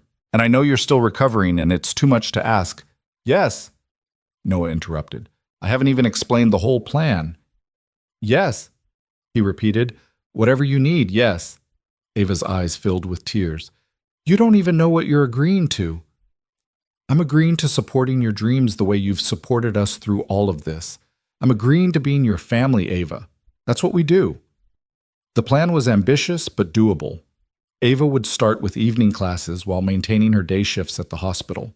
Noah, once he was cleared for light activity, would take on childcare duties and explore vocational rehabilitation programs that Patricia had found maybe teaching construction skills at the technical college, or consulting on building projects that didn't require physical labor. We're really doing this, Ava said wonderingly. Building an actual future. Did you think we weren't? She was quiet for a moment.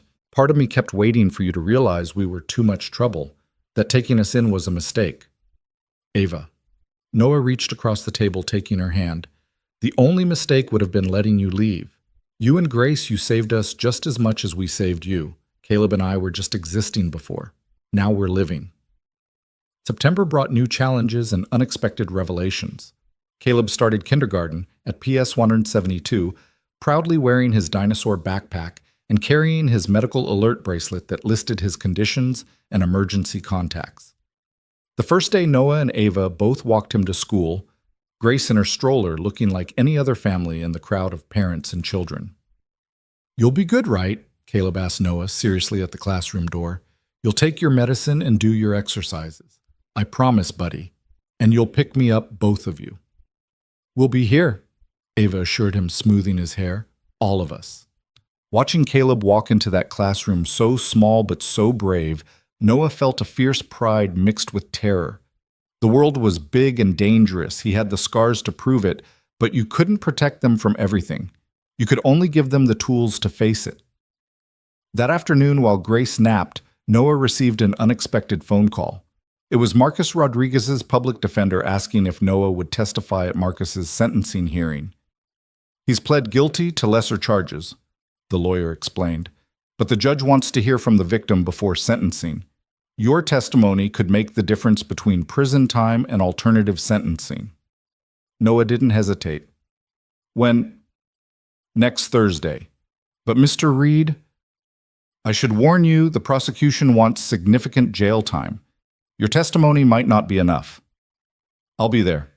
Ava found him sitting on the couch afterwards, staring at nothing. What's wrong? Marcus Rodriguez's sentencing is next week. They want me to testify. You're going to help him. It wasn't a question.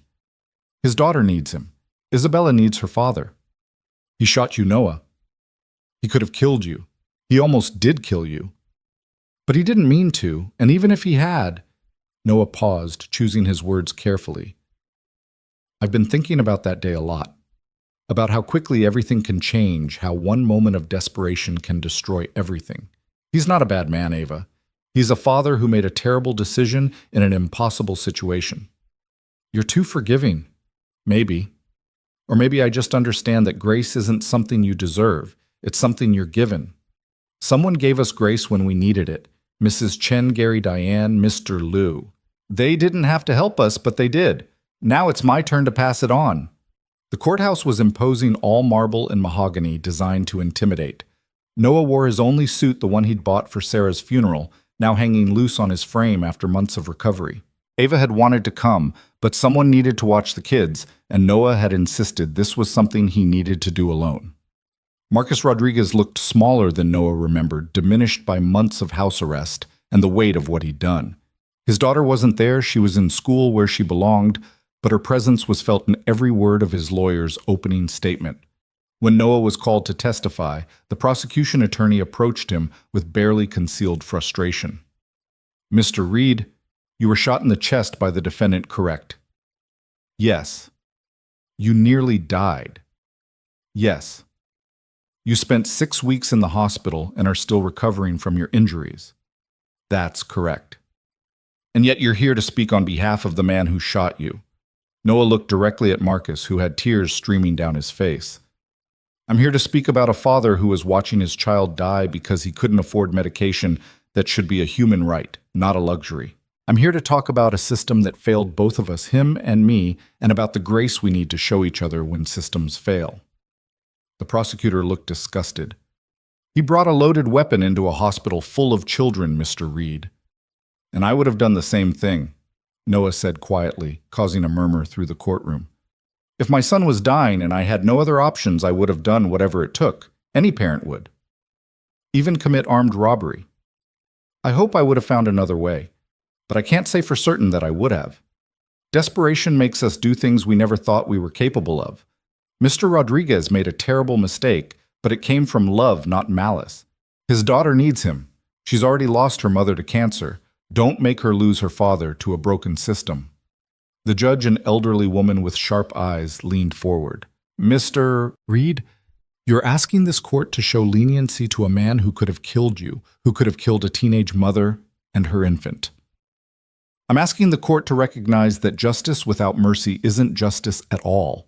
Mr. Rodriguez needs help, not prison. His daughter needs her father, and maybe your honor.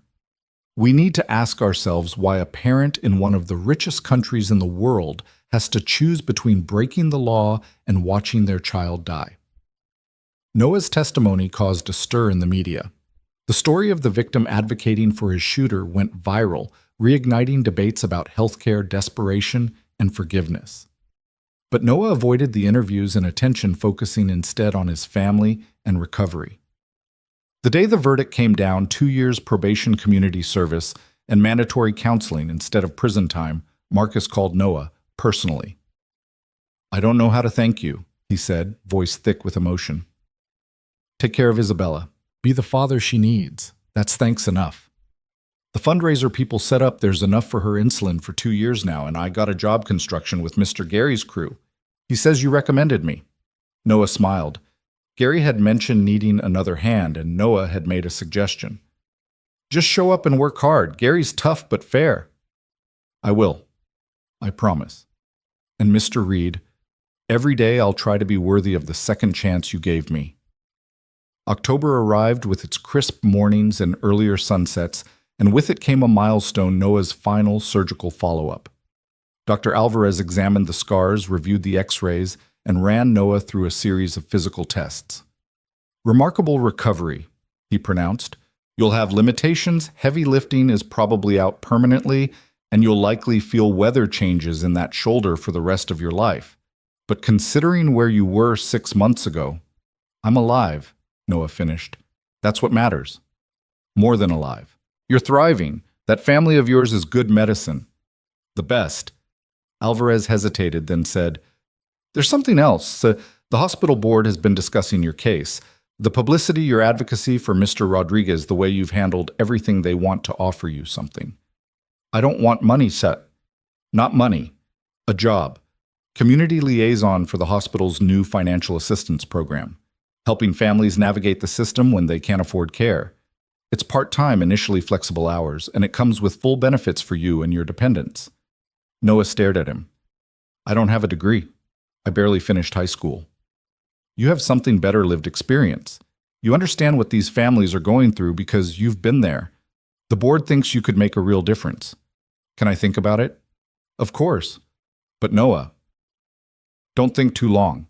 This kind of opportunity doesn't come around often." That evening, Noah presented the offer to his family over dinner, Ava's homemade lasagna, a recipe she'd perfected over months of practice. "You should take it," Ava said immediately. "It's perfect for you." "But construction nearly killed you even before you got shot," she pointed out. "This would be helping people using your experience to make things better for families like ours." "Like Mr. Marcus," Caleb added, understanding more than a 5-year-old should. "So kids don't lose their daddies." Even Grace seemed to have an opinion, banging her spoon on her high chair and shouting, "Yes, yes, yes. Looks like it's unanimous." Noah laughed. "We haven't voted yet," Mrs. Chen said from her spot at the table she'd taken to joining them for dinner most nights now. "But my vote is yes. You have good heart. Should use it." The transition wasn't easy. Noah had to learn medical terminology, insurance protocols, assistance program requirements. But every family he helped, every parent who cried with relief, when he found a way to get their child's medication covered, every tragedy, averted it all, confirmed he'd made the right choice. Ava started her nursing prerequisites, studying late into the night while Noah quizzed her on anatomy and physiology. They developed a routine, Noah handling bedtime while Ava studied, then Ava taking early mornings so Noah could prepare for his day at the hospital. It was exhausting, but purposeful. Each sacrifice an investment in their shared future. One November evening, as the first real cold snap hit the city, Noah was putting Caleb to bed when his son asked a question that stopped him cold. "Daddy, are you going to marry Ava?" Noah nearly dropped the insulin pen he was preparing. "What makes you ask that, buddy? Tommy at school says if grown-ups live together and have kids, they should be married. And Grace is kind of like my sister and Ava's kind of like my mom, so shouldn't you be married?" Noah sat on the edge of Caleb's bed, choosing his words carefully. "Families come in all different shapes, Cal. Some have married parents, some don't. What matters is that we love each other and take care of each other." "But do you love Ava?" The question hung in the air, simple and devastating. Because the truth was, Noah did love Ava. He'd probably loved her for months, maybe, since that night she'd fought for Grace in the hospital. But love was complicated when you were two damaged people trying to raise 2 children while rebuilding your lives. "I love our family," Noah said finally. "All of it." Caleb seemed satisfied with that answer, but the question lingered in Noah's mind long after his son fell asleep. He found Ava in the kitchen, highlighting passages in her medical terminology textbook. She looked up when he entered, and something in his expression must have shown, because she immediately asked, What's wrong? Caleb asked if we're going to get married. Ava's highlighter stopped moving. Oh, yeah. They stood there in silence for a moment, the weight of unspoken things filling the space between them. Noah, Ava started, then stopped. We can't. It would change everything. I know. The kids depend on us being stable. If we tried and it didn't work. I know. And I'm 19, you're 33. People would. I know, Ava. She set down her highlighter, really looking at him for the first time. But Caleb's question made me realize something. We're already a family. We're already partners. We're already raising these kids together. We're already everything except. Noah moved closer, still careful, still respectful of boundaries they'd maintained for over a year. Except honest about what this is, what we are to each other. What are we, Noah? I don't know, but I know that when I got shot, my only thought was that I needed to survive for my family, for Caleb, for Grace, and for you. I know that watching you become the incredible mother and woman you are has been one of the greatest privileges of my life. I know that I can't imagine a future that doesn't have you in it. Ava's eyes filled with tears. I'm scared. Of what? Of ruining this. Of losing you as a friend, as family. Of Grace losing the only father she's ever known. Of breaking something that's already so good. Noah reached out gently, taking her hand. What if we could make it better? Is that possible? I don't know. But maybe we owe it to ourselves to find out.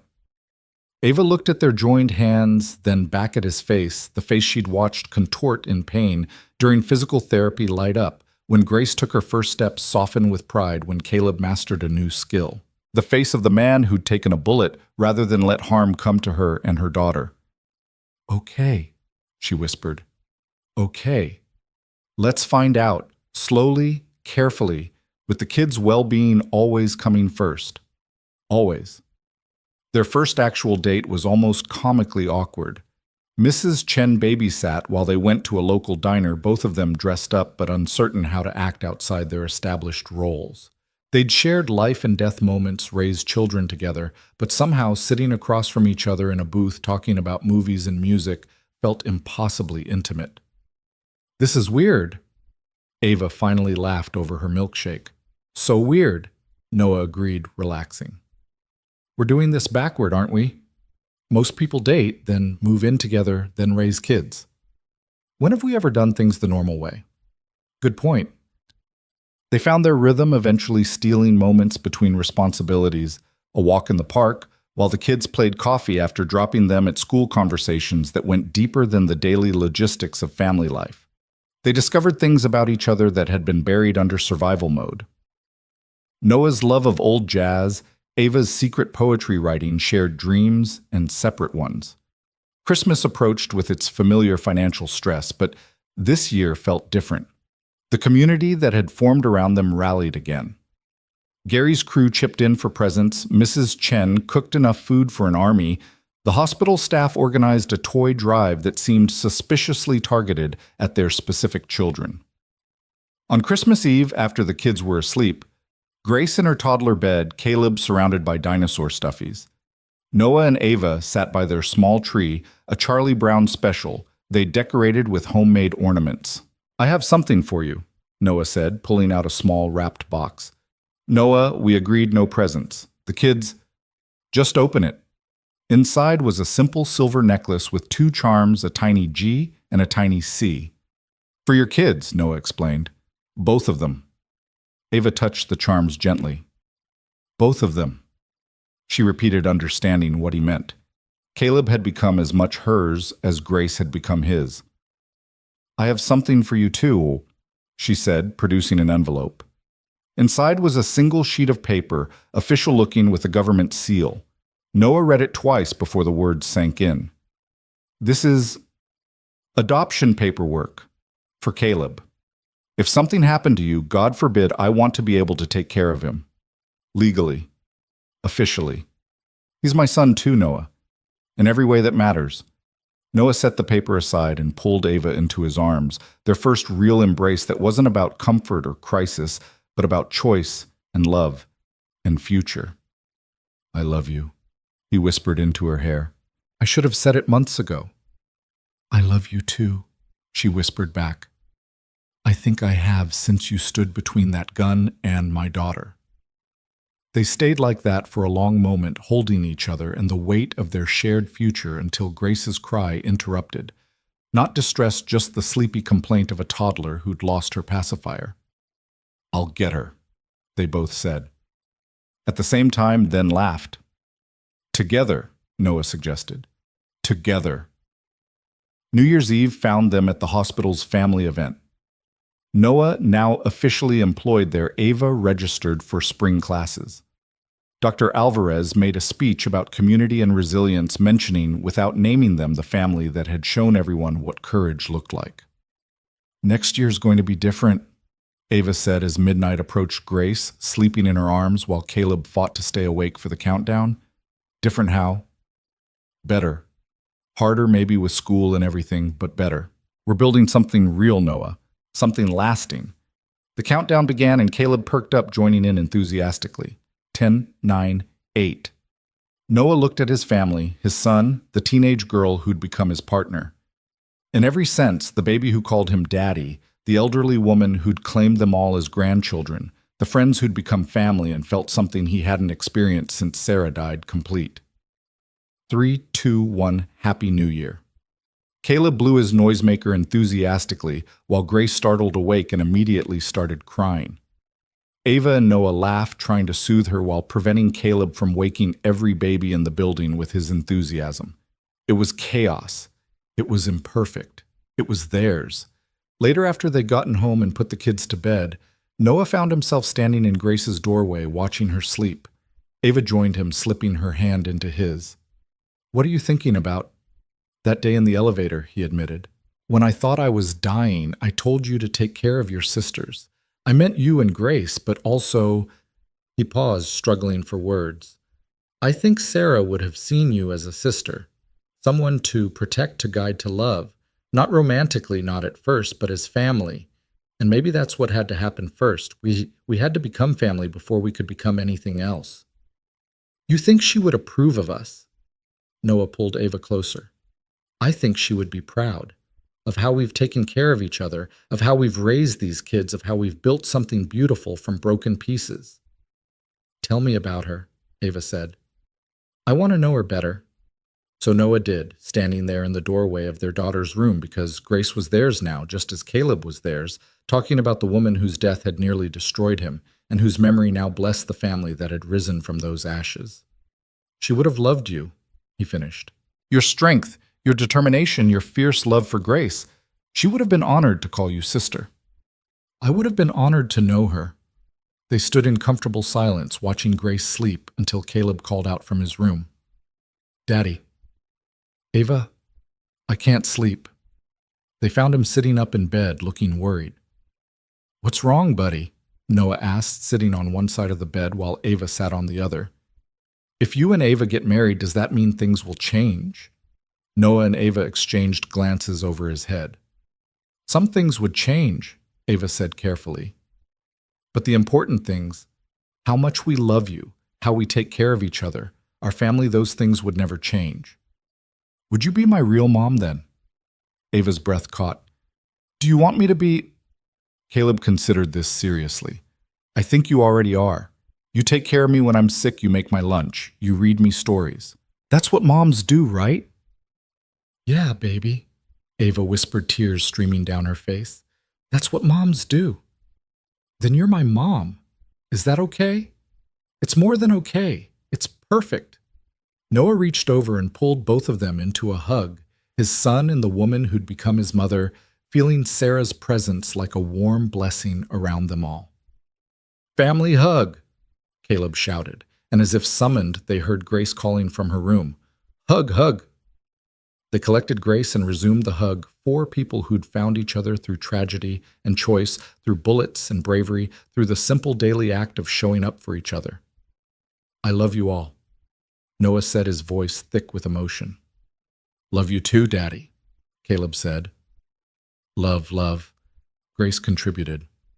Forever, Ava added. meeting Noah's eyes over the children's heads, no matter what comes next. And in that moment, in their modest apartment in Sunset Park with bills to pay and challenges ahead with scars both visible and hidden, they were complete. They were family. They were home. The adoption hearing was set for a Tuesday in March, the kind of bright cold morning that made the courthouse steps gleam like marble promises. Noah adjusted Caleb's tie for the third time, while Ava wrestled Grace into her best dress, the one Mrs. Chen had bought specifically for this occasion. They looked like what they were, a family heading to make official what the heart had already decided. "Do I have to talk to the judge?" Caleb asked nervously, his 6-year-old hands fidgeting with the dinosaur pin Ava had let him wear on his suit jacket. "Only if you want to," Noah assured him. "But the judge might ask you some questions about Ava being your mom." "She is my mom," Caleb said with that simple certainty that still made Ava tear up every time. "I want to tell everyone." The courtroom was smaller than Noah expected, more intimate, filled with other families in various stages of legal becoming. Patricia was there as their social worker advocate, her report thick with documentation of their journey. Mrs. Chen sat in the front row in her best dress, clutching her purse like she might need to hit someone with it if they tried to stop this adoption. "The matter of the adoption petition for Caleb Reed," the clerk announced, and they all stood. Judge Catherine Morrison, the same woman who had presided over Marcus Rodriguez's sentencing, looked at them with recognition and something that might have been approval. "Mr. Reed, Ms. Monroe, I've reviewed the petition and the social worker's report. This is somewhat unusual, Ms. Monroe. You're only 19 and you're seeking to adopt a child who isn't biologically related to you while maintaining a household with his biological father." "Yes, Your Honor," Ava said, her voice steady, despite Noah feeling her hand tremble in his. "But Caleb is my son in every way that matters. I've been raising him for over a year. I know his medical needs, his fears, his dreams. When he has nightmares, he calls for me. When he's proud of something at school, I'm who he wants to tell. Biology doesn't make a parent, love does. And Mr. Reed, you're comfortable with this arrangement, sharing legal custody with Miss Monroe." "Your Honor," Noah said, "Ava saved my son's life just by being in it. After my wife died, Caleb and I were just going through the motions. Ava brought us back to life. She's already his mother. This is just paperwork catching up to reality." The judge turned to Caleb. "Young man, do you understand what's happening today?" Caleb stood up straighter. "Yes, ma'am. Ava's going to be my real mom on paper, not just in my heart."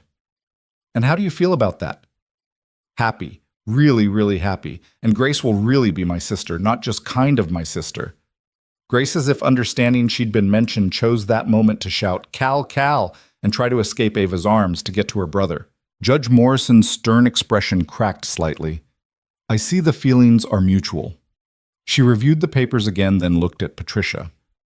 "Ms. Washington, your report is quite comprehensive. You've been working with this family for how long?" "Since the beginning, Your Honor. Since the night Ms. Monroe and her daughter came to live with Mr. Reed. I've watched them grow from strangers helping each other survive into a genuine family unit. The children are thriving. Both Mr. Reed and Ms. Monroe have stable employment. They've created a loving, supportive home despite significant challenges, including Mr. Reed being shot protecting Miss Monroe and her daughter." "Yes, Your Honor, an incident that only strengthened their bonds." The judge was quiet for a moment, studying them. "Miss Monroe, you're also in nursing school, I see." "Yes, Your Honor. I start the clinical portion next month. Mr. Reed watches the children while I'm in class, and I cover his work hours. We make it work." "And you're not married?" "No, Your Honor," Noah said. "Not yet." The "yet" hung in the air, full of promise and intention. Judge Morrison smiled, then the first real warmth she'd shown. "In my 20 years on the bench, I've seen many families. Traditional ones, unconventional ones, broken ones trying to heal. What I see here is love, commitment, and stability. The court approves the adoption petition. Congratulations, Ms. Monroe. You are officially Caleb Reed's mother." The courtroom erupted in their small section, Mrs. Chen crying openly, Patricia hugging them both, Caleb launching himself into Ava's arms, while Grace squealed with delight at the commotion. Noah stood back for a moment, watching his son cling to his new official mother, feeling Sarah's presence like sunlight through the high windows. "We did it," Ava whispered to him over Caleb's head. "We're really a family." "We always were," Noah replied. "Now we just have the paper to prove it." The celebration lunch at their favorite pizza place was loud and chaotic and perfect. Caleb wore his "I was adopted today" sticker, proudly telling anyone who would listen that he had two moms now, one in heaven and one right here. Grace, not to be outdone, kept pointing at everyone and declaring, "Mine, she's got the right idea." Mrs. Chen said her third slice of pizza, defying every expectation about elderly appetites. "You're all hers, she's all yours. Family." That evening, after the excitement had died down and the kids were asleep, Noah found Ava on the fire escape, a blanket wrapped around her shoulders against the March chill. The city spread out below them, lights twinkling like earthbound constellations. "You okay?" he asked, settling beside her. "I keep thinking about my parents," she admitted. "What they would say if they knew their teenage daughter had just adopted a 6-year-old diabetic boy while raising a toddler and living with a man who isn't her husband. What do you think they'd say? That I've ruined my life, thrown away every opportunity." She paused, then smiled. "They'd be completely wrong. Tell me about that life they wanted for you." Ava pulled the blanket tighter. "Yale undergrad, then law school. Marriage to someone from the right family at 28, first child at 31, planned and perfect. A brownstone in the right neighborhood, private schools, summers in the Hamptons. Everything scheduled, controlled, acceptable. And instead, I'm 19 with 2 kids living in a 3-bedroom in Sunset Park with a man who got shot, saving my life, studying to be a nurse on scholarships and hope. I buy groceries with coupons, my daughter wears hand-me-downs, and my son. God, it feels good to say that my son needs insulin we sometimes struggle to afford." Regrets. Ava turned to look at him fully. "None. Not one. That life they planned for me, it was never mine. It was theirs projected onto me. This life. The one where Grace calls you daddy, and Caleb calls me mom. Where Mrs. Chen teaches me to make dumplings, and your construction crew shows up to move furniture. Where we're tired all the time, but never alone. This is the life I choose. Every day I choose this." Noah kissed her then, soft and certain, tasting promise and determination and the faint hint of pizza sauce. "I love you," he said against her lips. "I love our life. I love our family. Even the hard parts. Especially the hard parts. They're what make the good parts so good." Spring rushed into summer with a speed that left them all breathless. Ava's clinical rotations were brutal 12-hour shifts at the hospital, followed by studying, followed by managing the household. Noah had been promoted at his job now, supervising the financial assistance program he'd once just assisted with. The extra income helped, but the additional responsibilities meant longer hours, more families in crisis to navigate through the system. They tag-teamed everything with military precision. Noah handled morning routines, checking Caleb's blood sugar, getting both kids dressed and fed, school drop-off. Ava managed afternoons when she wasn't at clinical's homework, helped dinner prep the endless cycle of laundry that 2 active children generated. Evenings were sacred family time, no matter how exhausted they were. "We're like a really tired superhero team," Ava said one evening, collapsing on the couch after getting both kids down. "The exhausted Avengers." Noah agreed, pulling her feet into his lap to massage them, a ritual that had developed after her first week of clinical rotations. "My instructor said I have natural instincts," Ava mentioned, "especially with pediatric patients." "Of course you do. You've been taking care of sick kids since you were 17. She wants to recommend me for the pediatric specialty track. It's more competitive, but you're going to do it," Noah finished, "because you're Ava Monroe and you don't do anything halfway." She smiled at him, that soft smile that still made his chest tight even after all this time. "Ava Reed, actually." Noah's hand stilled on her feet. "What?" "I've been thinking about it. When we get married and don't look at me like that, we both know it's when not if I want us all to have the same name. The kids are both Reeds. I want to be one too." Ava Monroe is the girl who fought her parents for Grace, who survived being abandoned, who built this life from nothing. And Ava Reed is the woman who chose her family and was chosen in return. I like her better. The proposal, when it came, was nothing like Noah had planned. He'd saved for months for a ring, had elaborate ideas about the perfect moment. But life, as always, had other plans. It was a Thursday evening in August, the kind of brutal New York summer day where the air felt solid with heat and humidity. The air conditioning had broken that morning, and their apartment was barely bearable even with every fan running. Both kids were cranky Caleb from a blood sugar spike that wouldn't come down, Grace from molars coming in. Ava had just gotten home from a particularly difficult clinical shift where she'd helped with a pediatric code blue that hadn't ended well. She was still in her scrubs, exhausted and emotionally drained, trying to soothe Grace, while Noah fought with Caleb's insulin pump that had chosen this moment to malfunction. "I can't get it to calibrate," Noah said, frustration evident. "We might need to go to the ER." "The ER is slammed," Ava said, bouncing a screaming Grace. 3-hour wait minimum. Let me see." She handed Grace to Noah and knelt beside Caleb, her tired hands somehow steady as she worked through the pump's error messages. Within minutes, she had it working again, the correct dose delivering. "How did you watched you do it 100 times. Learned the troubleshooting from the manual you keep in the kitchen drawer." She checked Caleb's levels again. "He's good. Coming down already." Noah looked at her, exhausted, sweating in the broken air conditioning, still wearing scrubs stained with God knows what, comforting his son with the same hands that had just saved the pump, and knew with absolute certainty that this was the moment. "Marry me," he said. Ava looked up, startled. "What?" "Marry me," he repeated, shifting Grace to one arm so he could pull the ring box from his pocket where it had been living for 2 weeks waiting for the perfect moment. "Not someday, not when things are perfect, not when we have time to plan something elaborate. Soon. As soon as we can. Because this is us, Ava. Chaos and broken air conditioning and medical emergencies and choosing each other anyway. Every day choosing each other."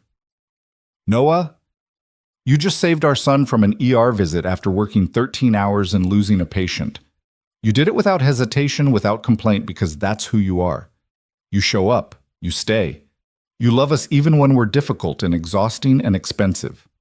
He opened the box one-handed, revealing a simple silver band with a small diamond, nothing fancy, nothing like what her parents would have expected for their daughter, but real and honest, and theirs. "So marry me, Ava Monroe. Become Ava Reed officially. Make this beautiful, chaotic, imperfect family official in every way it can be."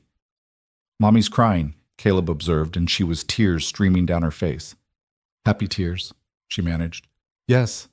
Of course, yes. 1,000 times yes."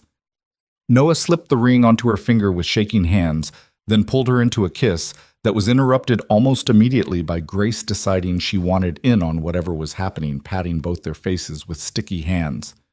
"Are you married now?" Caleb asked hopefully. "Not yet, buddy." Noah laughed. "But soon. Tomorrow. Not quite that soon, but soon." They were married 6 weeks later on a Tuesday afternoon at the courthouse with Patricia and Mrs. Chen as witnesses, Gary and the construction crew filling the small room, Diane and the hospital staff she'd dragged along spilling into the hallway. It wasn't the wedding either of them had imagined in younger days, but it was perfect for who they'd become. Ava wore a simple white sundress she'd found at a thrift store altered by Mrs. Chen to fit perfectly. Noah wore his good suit, the one he'd bought for his hospital job. Caleb carried the rings with such serious concentration that everyone held their breath, and Grace toddled down the aisle, throwing flower petals with aggressive enthusiasm, occasionally eating one. "Do you, Noah Reed, take this woman to be your lawfully wedded wife?" Judge Morrison asked, having insisted on performing the ceremony herself. "I do," Noah said, his voice strong and certain. "I did the moment she stood up to her parents for Grace. I did when she chose us over everything else. I did when she became Caleb's mother. I do now, and I will tomorrow, and every tomorrow after that." "That was supposed to be just 'I do,'" the judge said with a smile. "But I'll allow it. Ms. Monroe." "I do," Ava said through tears. "I did when you offered a scared teenage mother your couch. I did when you taught me to change a diaper at 2 a.m. I did when you stepped in front of a gun for us. I do now and always. Then by the power vested in me by the state of New York, I pronounce you husband and wife." They kissed to thunderous applause and Grace shouting, "Yay!" and Caleb announcing to everyone, "That's my mom and dad." The reception was in Sunset Park itself, a potluck affair with dishes from a dozen different cultures, music from someone's Bluetooth speaker, and children running everywhere. Marcus Rodriguez was there with Isabella, both of them shy but grateful to be included. The hospital staff had pooled resources for a cake that said, "Finally," in frosting. Mrs. Chen cried through 3 tissues and insisted on making a speech in Mandarin that no one understood but everyone felt. As the sun set over Brooklyn, painting the sky in shades of pink and gold, Noah and Ava stood watching their children play, Caleb pushing Grace on a swing while she shrieked with delight. "No regrets?" Noah asked, pulling his wife closer. "None," Ava said firmly. "This is exactly where I'm supposed to be. Even though it's not the life you planned, especially because it's not the life I planned. That life would have been safe, predictable, empty. This life, it's terrifying and exhausting and wonderful. It's real." The years that followed were exactly that, terrifying and exhausting and wonderful. Ava graduated from nursing school with honors immediately, starting in the pediatric ward at Mercy General. Her supervisor's evaluation read, "Unusual maturity and instincts for such a young nurse. Connects with patients and families on a deep level. Future leadership potential." Noah's work evolved too, the hospital expanding his role to include counseling families through medical crisis, not just financial assistance. He became known as the man who understood who'd been there, who could sit with a parent facing impossible choices and say, "I know, let me help." Caleb thrived, his diabetes managed, but never defining him. He grew tall and thoughtful, protective of Grace in a way that went beyond typical sibling dynamics. He wanted to be a doctor. He announced at age 8 specifically an endocrinologist. "So kids like me don't have to be scared," he explained. Grace grew into a force of nature, confident and caring with Ava's determination and Noah's protectiveness. She appointed herself guardian of every underdog at school, coming home with stories of standing up to bullies and sharing her lunch with kids who'd forgotten theirs. "She's going to change the world," Ava said one evening, watching Grace organize a neighborhood fundraiser for a family whose apartment had burned. "She already has," Noah replied. "She changed ours." They had their struggles. Money was always tight despite both incomes. Caleb had a severe hypoglycemic episode that landed him in the ICU for 3 days. Ava's parents made one attempt at reconciliation that ended with lawyers and restraining orders. But they faced each challenge together, their bond strengthened by every storm weathered, when Grace was 7 and Caleb 11. Ava found out she was pregnant. They hadn't planned it, could barely afford the 2 kids they had, but the joy on Noah's face when she told him made every worry worth it. "Another one," Mrs. Chen said when they told her. Though her criticism was undermined by immediate plans for baby clothes and name suggestions. "We're collectors," Noah joked. "We collect family members." Samuel Chen Reed was born on a snowy December morning, named for the grandfather Noah had never met, and the woman who'd become grandmother to them all. He had Noah's eyes and Ava's stubborn chin, and his siblings were instantly obsessed. "He's so small," Grace whispered, touching his tiny fingers with reverent care. "We'll protect him," Caleb said solemnly. "We're his big brother and sister. That's our job." The night they brought Sam home, they found their apartment decorated with a banner, "Welcome Home." Baby Sam. Neighbors had stocked their freezer with meals, left diapers and supplies, turned their homecoming into a community celebration. "Remember when it was just you and Caleb?" Ava asked Noah as they settled Sam in the bassinet that had once been Grace's. "Barely," Noah admitted. "That feels like a different lifetime." "Do you miss it?" "The simplicity." "I miss the sleep." Noah laughed. "But no, that wasn't simple. It was empty. This is full. Complicated and chaotic and full." When Sam was 2, they finally saved enough for a down payment on a house, nothing fancy, a fixer-upper in a decent school district, but theirs. The whole neighborhood turned out to help them move, a parade of pickup trucks and strong backs and casserole dishes. "Look at this," Ava said their first night in the new house, standing in what would be their kitchen once they fixed the cabinets. "We have a house, an actual house, with 4 bedrooms. Noah added. Everyone gets their own room. Except us, Ava pointed out. Except us, he agreed, pulling her close. We're stuck with each other. Forever. Forever. Grace became a social worker exactly as everyone expected, specializing in family preservation. She worked with teenage parents, helping them navigate the same systems her mother had faced. Her office wall held a photo from her college graduation. Noah and Ava beaming with pride. Caleb in his medical school scrubs, Sam on Noah's shoulders. Mrs. Chen, 93, and still hitting people with her cane when necessary in her finest dress. You know what I tell them, Grace said during one family dinner talking about her teenage clients. I tell them about us. About Mom having me at 17, about Dad choosing us, about how family isn't about being perfect, it's about showing up. Caleb did become a doctor pediatric endocrinologist as promised. His residency was at Mercy General, where everyone still remembered the night his father was shot, where his mother had learned to be a nurse, where their family story had really begun. Full circle.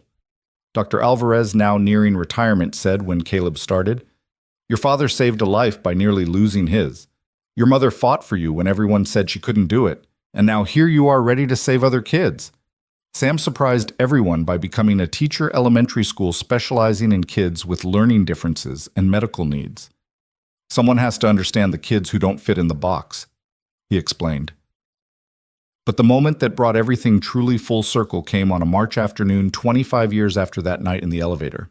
Noah, now 58, with silver threading through his hair and laugh lines deeply etched, was training a new community liaison at the hospital when a young woman walked in with a baby looking lost and scared. She couldn't have been more than 17 holding an infant who couldn't have been more than a few weeks old.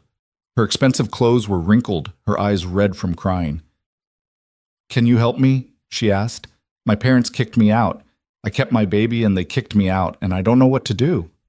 Noah looked at her, really looked at her, and saw Ava 25 years ago, fierce and frightened and determined. Yes, he said simply. I can help. Let's start with getting you both checked out medically, make sure you're okay. Then we'll talk about resources, places to stay, support systems. Why would you help me? You don't even know me. Noah smiled, thinking of that night so long ago when he'd made a choice that changed everything. Because someone should. Because family isn't always about blood, sometimes it's about choosing to show up for each other. And because every parent trying to do right by their child deserves help. He called Ava, now the head of pediatric nursing, to come evaluate the baby. When she walked in, still beautiful in her 50s, still wearing her hair the same way, still making his heart skip. When she smiled, she took one look at the scene and understood immediately. Hi, sweetheart, she said to the girl. I'm Ava. This is my husband, Noah. We're going to take care of you, okay? You and your baby both. Later, after they'd connected the girl with emergency housing and resources, after they'd made sure she had formula and diapers and a plan, Noah and Ava stood in the hospital lobby where their lives had first intersected. Think we should offer her our couch? Ava asked, half joking. Grace would kill us. Noah laughed. She's very protective of her childhood home. We did good, didn't we, with them? We did amazing. They walked out together into the March afternoon, the same kind of bright cold day when Caleb's adoption had been finalized, when their family had become official in the eyes of the law, though it had been real in their hearts long before. Want to know a secret? Ava asked as they reached their car, a minivan now practical and paid off. Always. Mrs. Chen left us something in her will. Mrs. Chen had passed 2 years earlier, 96, and fierce to the end, surrounded by the family she'd claimed through sheer force of will. What kind of something? Money. A lot of money. Apparently she'd been saving and investing for 50 years. She left it in trust for the kids' education and whatever the family needs. Noah stopped walking. How much money? Enough that Sam won't have student loans, enough that we can help Grace with a house down payment, enough that Caleb can do his fellowship without worry. She never said anything. The letter says family takes care of family, even after. Noah felt tears prick his eyes, thinking of the elderly woman who'd forced her way into their lives with soup and stern advice, who'd become the grandmother his children needed, who'd shown them that family was about choice and commitment, not just blood. That evening, they had their regular Sunday dinner, a tradition that had survived 25 years. Grace was there with her partner Caleb, with his fiancée Sam, with his new girlfriend who was trying not to be overwhelmed by the chaos. The table that had once barely held 4 now stretched to accommodate 10-12 when Gary and his wife joined them, 15 when various adopted family members appeared. "Tell the story," Sam requested as he did every year around the anniversary. "Tell the whole story." So Noah began as he always did with a November night in an emergency room, a desperate father with a diabetic son and a teenage mother fighting for her baby. Ava picked up the thread telling about the stranger who offered his couch, the way loneliness recognized loneliness, the choice to build something together from broken pieces. Grace added her parts, the memories she actually had, and the ones she'd been told so often they felt real. Caleb talked about gaining a mother, about learning that families could be chosen and created, not just born into. And then Daddy got shot, Grace said, as she always did at this part, protecting me and Mom. Which was stupid. Ava added their familiar script, but brave. And in the hospital, Noah continued, I told Dr. Alvarez something that became our family motto. Sometimes families aren't born. They all said together, even Sam's girlfriend, who'd heard this enough times to know the words, they're chosen. And we chose each other, Caleb finished. All of us. Even Mrs. Chen, Grace added, raising her glass of wine. Especially Mrs. Chen. They toasted to the woman who'd shown them that family extended beyond bloodlines, beyond conventional definitions, beyond what anyone else thought was proper or possible. Later, after everyone had gone home, except for the core 4 who'd started it all, they sat looking through photo albums, a luxury they couldn't have afforded in those early days, but now treasured. Look how young you were, Grace said to Ava, pointing at a picture from that first Christmas. 19 with 2 kids. Look how tired we were, Noah corrected, noting the exhaustion evident even in their smiles. But happy, Caleb observed.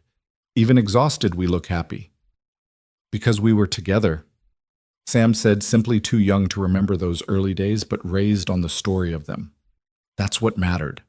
Noah looked around the living room of their house walls, covered with degrees and certificates, photos of grandchildren beginning to appear, evidence of lives well lived everywhere, and marveled at what they'd built from such desperate beginnings. You know what I realized, he said. That night in the elevator, when I thought I was dying, I whispered to Caleb to take care of his sisters.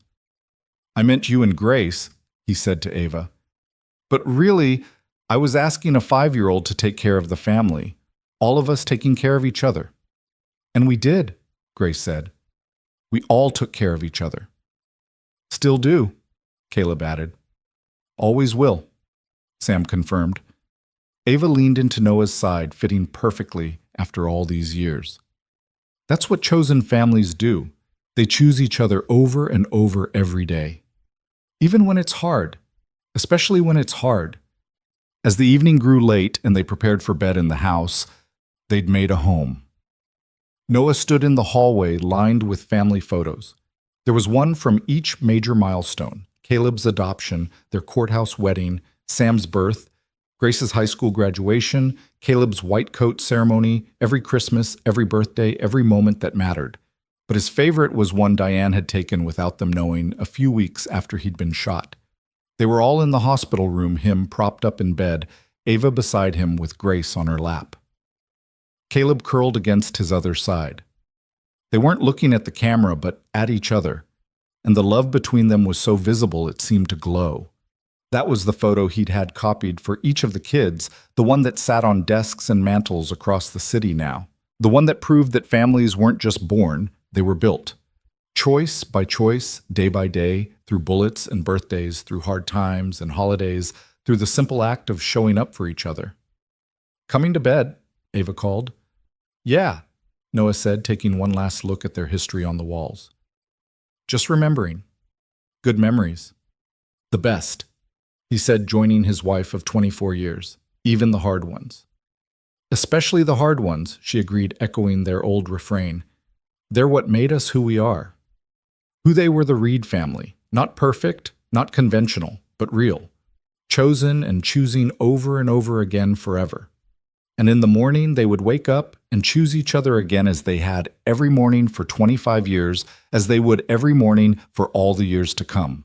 Because that's what love was, not a feeling or a moment or a grand gesture, but a choice renewed daily to show up for the people who had become your heart. The bullet had tried to end their story, but instead, it had become just another chapter in a tale that would continue long after they were gone, carried in the hearts of 3 children who knew bone deep and unshakable that they were loved, that they were chosen, that they belonged. And really, what more could anyone ask for than that?